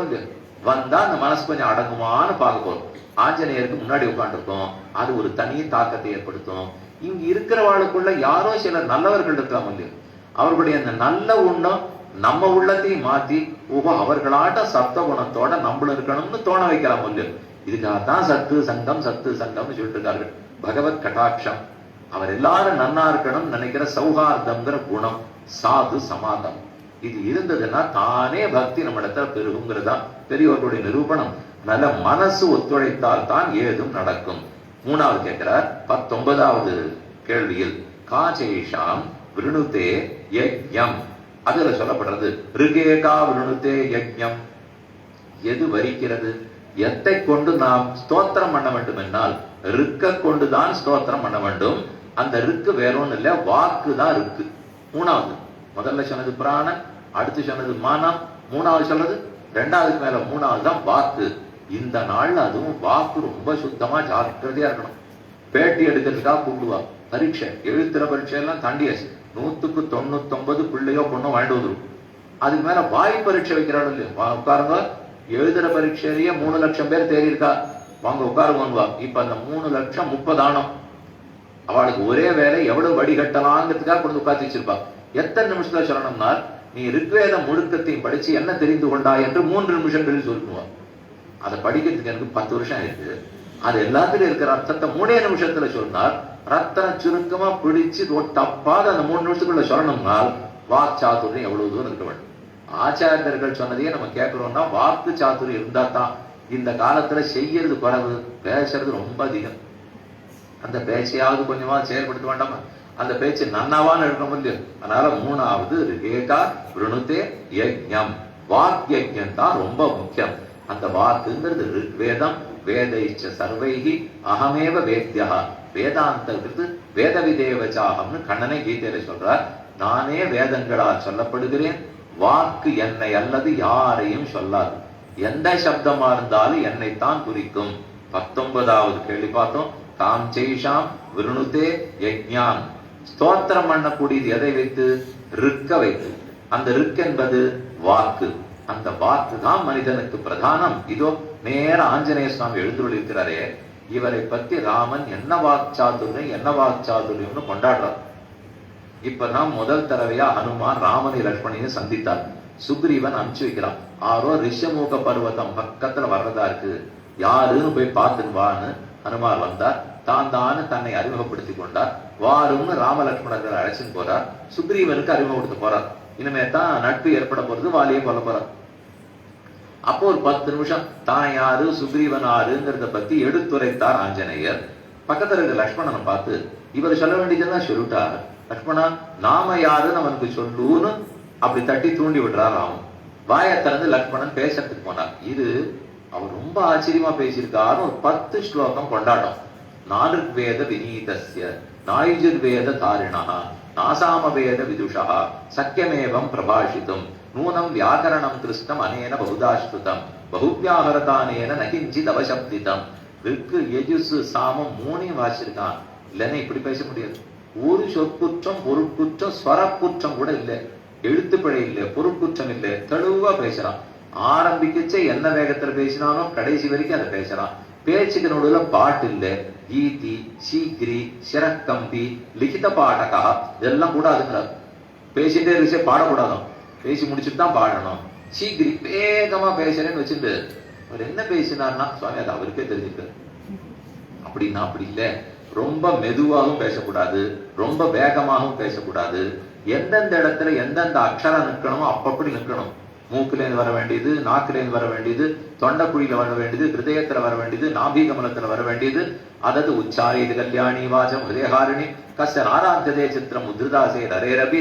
அப்படி ஹனுமான் பேசிட்டு இருக்கிறச்சே ஒரு விரோதி கையில கத்திய உருவிண்டு இவரை குத்தணன்னு வந்தானால் ராமன் சொல்றார், ஒரு வேளை இவரை குத்தணன் வர்றவன் இவர் பேசுறது மட்டும் 5 நிமிஷம் மறைந்திருந்து கேட்டால் உருகி போய் கையில இருக்கிற கத்தி நழுவி கீழே விழுந்துடும். அவ்வளவு அழகா பேசுறான். இதெல்லாம் கொண்டாடிட்டு இருக்கிறது யாருன்னா வால்மீகியாலே வால்மீ ஸ்ரீமான் பட்டம் கொடுக்கப்பட்ட ராமன் இவரை கொண்டாடிட்டு இருக்கார். ஒரு உபன்யாசம் நடக்கும். உபன்யாசத்துக்கு நிறைவு சப்தாக நடந்தது. பாகவதம் 7ஆம் நாள் பூர்த்தி பண்ண முடியும். அதுக்கு கொண்டாடி பேசுறதுக்காக யாரையானு கொண்டு வருவான். சப்தாகம் சொல்றவரை கொண்டாடுறதுக்கு ஒரு வேத வைக்குவான். அந்த மாதிரி இருந்த கொண்டா குத்துச்சண்டை பயில்வான் ஒருத்தர் கொண்டு வந்துருவான். அவர் என்ன பேசுவார்? சப்தாகம் சொன்னவரை கொண்டாடுறதுக்கு அது தெரிஞ்ச ஒருத்தர் வந்தா தான் நல்லா இருக்கும். ஹனுமாரை கொண்டாடுறவர் நான் நீங்களும் கொண்டாடின என்ன பிரயோஜனம்? கொண்டாடுறதுனா ராமன்னா கொண்டாடணும். அவர் தான் வால்மீ ஸ்ரீமான் பேர் பெற்றவர். அவரே கொண்டாடும்படிக்கு ஹனுமார் பேசி இருக்கிறார்னால் வாக் சாத்துரியம். ஆச்சாரியனுக்கு சாத்துரியம். அது ஓரளவு நமக்கு அப்படியே பேச்சு திறமை இருக்கணுங்கிறதா இல்ல, உண்மையை பேசணும், பிரியமா பேசணும், எல்லா ஜீவராசிகளுக்கு நன்மை பயப்பதாக பேச வேண்டும். போதும். 19வது கேள்வி முடிஞ்சு. இந்த 3 ஒண்ணும் பிராணன், மனம், வாக்கு. இந்த 3 இருந்தால்தான் ஆத்ம ஞானம் வளரும். பேசி பேசி தெரிஞ்சுக்கணும், மனசால சிந்திச்சு சிந்திச்சு தெரிஞ்சுக்கணும். எல்லாத்துக்கும் அடிப்படை பிராணனோட உயிர் இருந்தா தான் தெரிஞ்சுக்கவே முடியும். ஆகவே இத்தை சாமமாகவும் யஜுஸாகவும் ரிக்காகவும் பிராணனையும் மனத்தையும் வாக்கையும் மூன்றையும் உருவப்படுத்தி சொன்னார். அதோட 19வது கேள்வி முடிஞ்சது. அப்புறம் 20வது சொல்றார், காம் யஜ்ஞோ நாதிவர்த்ததே, யஜ்ஞம் எதை தாண்டாது, பண்ணக்கூடிய யாகம்ங்கிறது எதை தாண்டாது. இது 2 அர்த்தத்துல அவர் கேட்கிறார். இவ்வளவு நேரம் சொன்னதெல்லாம் ஆத்ம குணங்கள்லாம் இருந்தா தான் ஆத்ம ஞானம் ஏற்படும். ஞானம் இருக்கணும், புத்திய அடக்கிறதுக்கு தெரியணும், நமக்கு இருக்கிற புலங்கள்லாம் அடக்கணும். இதெல்லாம் சொல்லி கொண்டு வந்தாரா? ஸ்ரேயானு திரவியமயாது யஜ்ஞாது ஞான யஜ்ஞா பரந்தபான்னு கண்ணன் கீதையில சொல்றார். 2 விதமான யஜ்ஞங்கள் இருக்கான். இந்த யஜ்ஞம் திரவியத்தை போட்டு பண்ற யஜ்ஞம், ஹோமகுண்டத்தை வளர்த்து அதுல தத்னாதிபியாது தயிரை கொண்டு ஆகுதி கொடுக்கறது, பாலை கொண்டு ஆகுதி கொடுக்கறது, நெய்யை கொண்டு ஆகுதி கொடுக்கறது, இதெல்லாம் திரவியமயமான யஜ்ஞம். இன்னொன்னு ஞானமயமான யஜ்ஞம். ஒண்ணு ஞான யஜ்ஞம், இன்னொன்னு திரவிய யஜ்ஞம். ஞான யஜ்ஞத்தை பண்ண முடிஞ்சா ரொம்ப சிறப்பு. ஆனா ஞான யஜ்ஞம் பண்ண முடியாதவன் திரவிய யஜ்ஞத்தையாவது பண்ணணுங்கிறார். ஸ்ரேயான் திரவியமயாது யஜ்ஞாது, திரவியமயமான யஜ்ஞத்தை விட ஞான யஜ்ஞா ஸ்ரேயான்னு அர்த்தம். ஞான யஜ்ஞம் தான் மிகவும் சிறப்புள்ளது. நம்ம இந்த 2த்துல எதை பிடிச்சுக்கலாம்? ஞான யஜ்ஞம் பண்ண முடிஞ்சா முடிஞ்சு விடலாம், பண்ணலாமா? ஏதோ ரொடலான்னு பேசிட்டு இருக்கேன், எல்லாரும் கேட்டு இருக்கேன். இப்ப பூத்தொடுக்க வாருங்கன்னா வந்துருவேன், பஜனை பண்ண வாருங்கன்னா வந்துருவோம். இப்படியே உட்காந்து பத்மாசனத்தில் அடுத்த 1.5 மணி நேரம் தியானம் பண்ண போதும் அப்படின்னு நீங்க ஒரு அறிவிப்பு வந்து அபாபா பத்மாசனத்துல உட்காருங்கோன்னு நினைச்சே பாதி பேர் இங்க இருக்க வேண்டாம். ஏன்னா உட்காருன்னு நீ கீழே உட்காருறது பெரிய யோகமா படுது. அது யோகமெல்லாம் அப்புறம் போவோம், முதல்ல கீழே காலம் அடிச்சு உட்காருனாலே அதெல்லாம் முடியாது சாமி. நாற்காலியில் உட்கார்ந்து செய்யற அட்டாங்க யோகம் இருந்தால் சொல்லுங்கள். ஆரம்பமே ஆபத்துன்னா மேல எங்க யோகத்துக்கு போறது அப்படின்னு ஒருவேளை வந்ததுன்னா கூட 1/2 மணி 1.5 மணி நேரம் சொன்னார். முதல்ல 5 நிமிஷம் பண்ணி பழக்கணும் சொல்லலாம். 5 நிமிஷம் கண்ணை மூடிக்கொண்டு தியானம் பண்ணினால் உடனே நம்ம உள்ள என்ன சிந்திக்கும்? 5 நிமிஷம்னு யார் கணக்கு வச்சுக்க போறான்னு யோசிக்க ஆரம்பிச்சுக்கும். தியானத்துல புத்தி போகாது. இந்த கண்ணை திறந்து பாப்பா, அந்த கண்ணை திறந்து பாப்பா, யாராவது கடிகாரத்தை பாக்குறாளா இல்லையா, இந்த சுவாமி பாட்டுக்கு 5 சொல்லிட்டு 6 நிமிஷம் ஆயிடுச்சுன்னா என்ன பண்ணுவோம்? என்னமோ பகவான் 6வது நிமிஷம் தியானம் பண்ணதுனால மொத்தத்தையும் இழந்து கூட பராபரியும் இப்படி நினைச்சிருந்தோம்னால் இதெல்லாம் நடக்க போற காரியமா? இந்த ஞான யஜ்ஞம் இயலாதுன்னு ஆச்சுன்னா ஒரே வழி திரவிய யஜ்ஞம். திரவிய யஜ்ஞம்ங்கிறது அன்றாடம் பண்ண வேண்டிய ஆராதனம், ஹோமம், யஜ்ஞம், தபசு, பஜனை, நாம சங்கீர்த்தம், அதெல்லாமே இந்த யஜ்ஞம். அது முடியாதவன் இதை பண்ணியாவது வேண்டும்னு கண்ணன் சொல்றார். இதுல நாம இன்னைக்கு இருக்கிற சமுதாயத்துல ஆபத்து எதுனால், நாங்கெல்லாம் பரம பக்தர்கள். இது தப்பான புரிதல். நாங்கெல்லாம் பரம பக்தர்கள், ஆகவே திரவிய யஜ்ஞம் பண்ணினாத்தான்றது அவசியம் இல்லை, ஞான யஜ்ஞம்னு கண்ணன் சொல்லியிருக்கார். ஆகவே நான் திரவிய யஜ்ஞத்தை நிறுத்தி விட்டேன்னு சொல்லுவார். அமாவாசை தர்ப்பணத்தை விடாம பண்ணா மோட்சம் கிடைக்கும்னு எந்த சாஸ்திரமான இருக்கா? அடியே சொல்றேன் இல்லை சாமி, நீரே இப்படி பேச ஆரம்பிச்சுன்னா என்ன ஆகும்னா அவங்க தப்பாவே சொல்லல. எந்த சாஸ்திரமும் நீ தர்ப்பணத்தை ஒழுங்கா பண்ணா மோட்சம் போவேல இல்லை. ஆனா பண்ணி கொண்டுதான் இருக்கிறோம். ஏன்னா ஞான யஜ்ஞத்தை ஒழுங்கா பண்ணா மோட்சம் போவேன்னு இருக்கு. அங்கதான் எல்லா சாஸ்திரமும் சொல்லுது, ஞானாது ஞானான் மோட்சா அஜ்ஞானாத் சம்சாரா. ஞானத்தால மோட்சம் கிடைக்கும், அர்த்த பஞ்சக ஞானத்தால நிச்சயம் மோட்சம் கிடைக்கும். ஆனா அந்த ஞானத்தை பண்றதுக்கு என்னால இயலவில்லையே. அதற்காகத்தான் திரவியமயமானத்தை செஞ்சுட்டு இருக்கேன். சடங்குகளா உங்க மதத்துக்கு ஏற்றம் சொல்ல போறீங்களா? தியானத்தால சனாதன தர்மத்துக்கு ஏற்றமா? யோசிச்சு பாருங்க. நம்ம சனாதன தர்மத்துக்கு, நம்ம தர்மத்துக்கு சடங்கு செய்து ஏற்றமா? இப்படித்தான் பெருக்கணும், இப்படித்தான் முழுகணும், கோலம் போடணும், அப்பா அம்மா சிராத்தத்தை இப்படி பண்ணணும், தர்ப்பணங்களை இப்படி செய்ய வேண்டும், இப்படி நெத்தி கட்டுக்கணும், இப்படி வேட்டி உடுத்திக்கணும், இப்படி புடவை உடுத்திக்கணும். இதுவா சனாதன தர்மம்? தியானம் யோகம் எங்க இருந்தாலும் அப்படியே மனதடக்கம், இதுதானே தர்மம்னு பேசுவா. இது பேசுறது எதுக்கு தெரியுமோ? நான் பண்ணிட்டு இருக்கிற இந்த சடங்குகளை நிறுத்தத்துக்கு. அது நின்று போயிடும். ஞான யஜ்ஞம் வந்துதான் தெரியணும். அத காரணம் காட்டி அதுதான் மோட்சத்துக்கு வழி, இது வழி இல்லைன்னு சொல்லி இதை நிறுத்திடுவோம். இதை நிறுத்தின பிற்பாடு அதை பண்ணுவீரானால் நின்னுதான் மிஞ்சும். அது வரவே வராது. இந்த இடத்துல மட்டும் எல்லாரும் ஜாகிரதையா இருக்கணும்னு பிரார்த்திச்சுக்கிறேன். என்ன கேட்கறது என்ன கேட்பார்கள்னால், போறவரே போயிட்டார், நீ அவருக்கு தர்ப்பணம் பண்ணி என்ன சாதிக்கிற? அவரே இல்லை, நீ சாதம் பண்ணதுக்காக இந்த பிரசாதம்லாம் அவரை போய் கிட்ட போறதா? அதெல்லாம் இல்லாத போராதுக்கு வழி பண்ணிருக்கு. இப்படி எல்லாமா பக்தி யோகம் சொல்லப்பட்டிருக்கு. பக்திங்கிறது வேற இல்லையோன்னுவா. அவருக்கு அந்த வேற என்னன்னு தெரியாது, எனக்கு அந்த வேற என்னன்னு தெரியாது. ஆனா சொல்லச்சே மட்டும் ஞானம் பக்திங்கிறது வசத்தியா இருக்கு. என்னால் வசத்தியா இருக்கு. அது முடிஞ்சவனுக்கு அது வசதியா இருக்கும். கண்ணனே அர்ஜுனிடத்துல சொல்லும்போது நீ சண்டையை போட மாட்டேன் ஞான யோகம்னு சொல்லிட்டு எந்த தைரியத்துல சொல்றேன்னா, இதுக்கு என்ன தைரியம்? இப்பவே போய் காட்டுல பண்ண ஆரம்பிக்கிறேன் என்னால் ஒரு நிமிஷம் உன்னால பண்ண முடியாது பாருங்க. நீ போய் அர்ஜுனனை பார்த்து சொல்ற உன்னால ஞான யோகத்துல உனக்கு யோக்கியதையே கிடையாது, எப்பேற்பட்டவர்கள்லாம் பண்ண முடியாதுன்னு கை ஓஞ்சி போயிட்டா உன்னால முடிஞ்சது சடங்கு ரூபமா இருக்கிற கர்மயோகம் தான். அதுதான் உனக்கு பழகினது. பிறந்த உடனே அழுதுருக்க, பிறந்த உடனே பால் குடிச்சிருக்க, பிறந்து ஒரு வருஷத்துல தவழறதுக்கு பார்த்திருக்க, எல்லாமே கர்மம். பிறந்த உடனே குழந்தை இப்படி உட்காந்து தியானத்துல இருந்து யாரான்னு பார்த்திருக்குமா? இப்படி எல்லாம் உட்காண்டா வைத்தியத்தை தூக்கின்னு போடுவோம். சுவாமி குழந்தை ஏதோ உடம்பு சரியில்லை போட்டுருக்கு, ஏதாவது பிடிச்சுட்டான்னு தெரியல, அது மாட்டுக்கு எழுந்து உட்காந்து ஏதோ தியான யோகம்லாம் சொல்றதுன்னு அழைச்சுன்னு தானே போவோம். அதே அது ஒரு நிமிஷம் அழல மலமூத்திரத்தை பெருக்கலேனால வைத்திய இடத்துல படுவோம். அதனால பிறந்தன்னிலேருந்து நமக்கு புரிந்ததே கர்மங்கள் தான், திரவியமயம் தான் நமக்கு தெரிஞ்சது. அதுக்கப்புறம் மெதுவா ஞானமயமான யஜ்ஞம் வந்தா வரட்டும், அவ்வளவுதான் சொல்ல முடியுமே தவிர அதுவும் கலியுகத்துக்கு இன்னைக்கு இருக்கிற வாழ்க்கைக்கு யஜ்ஞத்துக்கு எல்லாம் எங்க போகும்?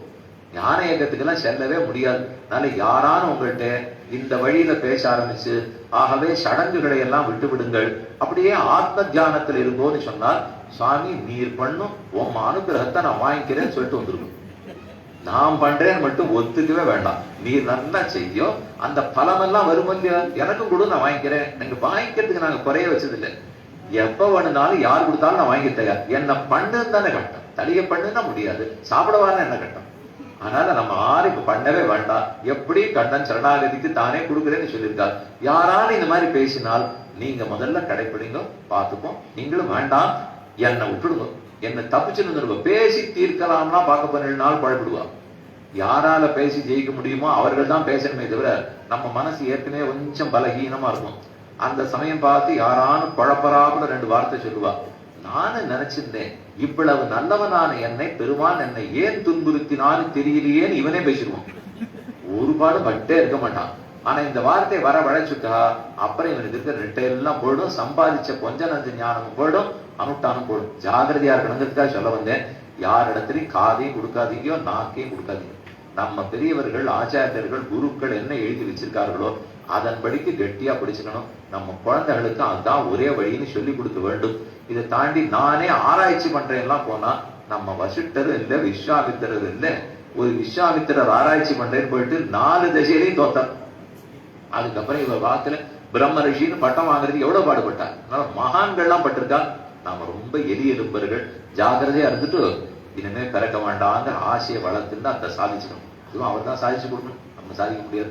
இருந்தாலும் இதான் வழிங்கிறதுக்காக சொன்னேன். இது ஒண்ணும் கையாலாகத்தனத்தாலேயோ பயந்து போனதுனாலேயோ கோழைத்தனத்தாலேயோ பேசுறேன் நினைச்சிக்கவே வேண்டாம்.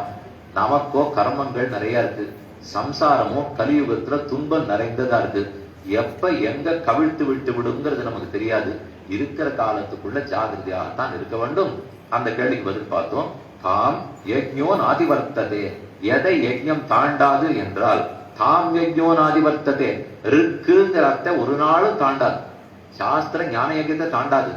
அப்படியே இருந்தாலும் திரவிய யஜ்யத்தை பண்ணையானால் அந்த திரவிய யஜ்யத்தோட நிறுத்திடும். அத பண்ணியானா அது ஞானத்துல கொண்டு போய் விடும். இதுவும் இல்லை அதுவும் இல்லைன்னு விட்டுடாதே. 20வது கேள்வி பார்க்கும். 21வது கிம் ஸ்வித் ஆவபதாம் ஸ்ரேஷ்டம். ஆவபதாம்னால் பயிரிடுபவர்கள் அர்த்தம். ஒரு அர்த்தம் பயிர் செய்பவர்கள், இன்னொரு அர்த்தம் தேவர்களை குறித்து யஜ்ஞம் பண்ணுபவர்கள். இதான் ஆவபதாம் ஸ்ரேஷ்டம்.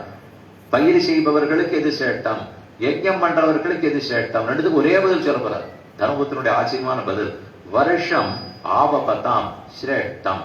மழை பயிரிடுபவர்களுக்கு முக்கியம், மழை தேவர்களை குறித்து யஜ்ஞம் பண்றவர்களுக்கு முக்கியம். ரெண்டுத்துக்கு மழை தான் முக்கியம். தேவ யஜ்ஞம் பண்ணணும்னாலும் தேவ பூஜை பண்ணனாலும் மழை வேண்டும், பயிரிடணும்னாலும் மழை வேண்டும். ஏன் ரெண்டுத்துக்கும் சொல்றீர்கள்?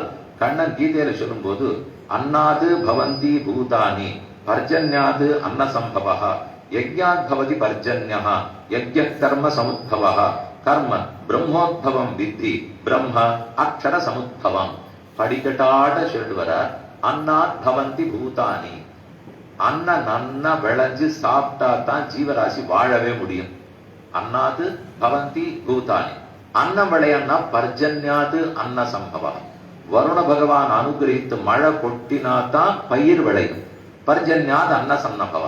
பர்ஜன்யம் அந்த மழை எதனால வரும்னால் யஜ்ஞாத் பவதி பர்ஜன்யா, யாக யஜ்ஞத்தை ஒழுங்கா பண்ணியானால் மழை சரியா பெய்யும். அந்த யஜ்ஞத்துக்கு எது வேணும்னால் யஜ்ஞ கர்ம சமுத்பவா, நீ உன் கர்மயோகத்தை பண்றேன்னு வந்தாத்தானே யஜ்ஞமே பண்ணுவேன். யஜ்ஞம் பண்ணாத்தானே மழை பெய்யும், மழை பெஞ்சாத்தானே பயிர் விளையும், பயிர் விளைஞ்சாத்தானே சாப்பிடுவேன், சாப்பிட்டாத்தானே உயிர் வாழ்வேன். ஆக இது எல்லாத்துக்கும் அடிப்படை கர்ம சமுத்பவா. கர்ம பிரம்மோத்பவம் வித்தி. ஒரு ஜீவாத்மா வாழ்ந்தா தானே, அவர் இருந்தா தானே கர்மத்தையே பண்ண முடியும். அதனால கர்ம பிரம்மோத்பவம் வித்தி. இந்த சரீரத்தோட ஆத்மா வாழணும், அப்பதான் கர்மம் பண்ணுவான். பிரம்ம அக்ஷர சமுத்பவம், அந்த ஆத்மாவே அக்ஷரத்திலிருந்து வந்ததுதான் ஒரு படிக்கட்டா கட்டி வச்சிருக்கார். அதுல சொல்லச்சே பர்ஜன்யாத் அன்ன சம்பவா, வருஷம் மழை நன்னா பெஞ்சதுனால்தான் பயிர் விளை. அதனால மழை மிக மிக முக்கியம். யஜ்ஞம் பண்றவனுக்கு மழை முக்கியம், சாப்பாடு பயிரிடுறவனுக்கு மழை முக்கியம். ஓங்கி உலகளந்த உத்தமன் பேர்பாடி நாங்கள் நம்பாவைக்கு சாற்றி நீராடினால் தீங்கின்றி நாடெல்லாம் திங்கள் மும்மாறி பெய்துன்னு பேசுறோம். மாசத்துக்கு 3 தடவை மழை பெய்யணும்.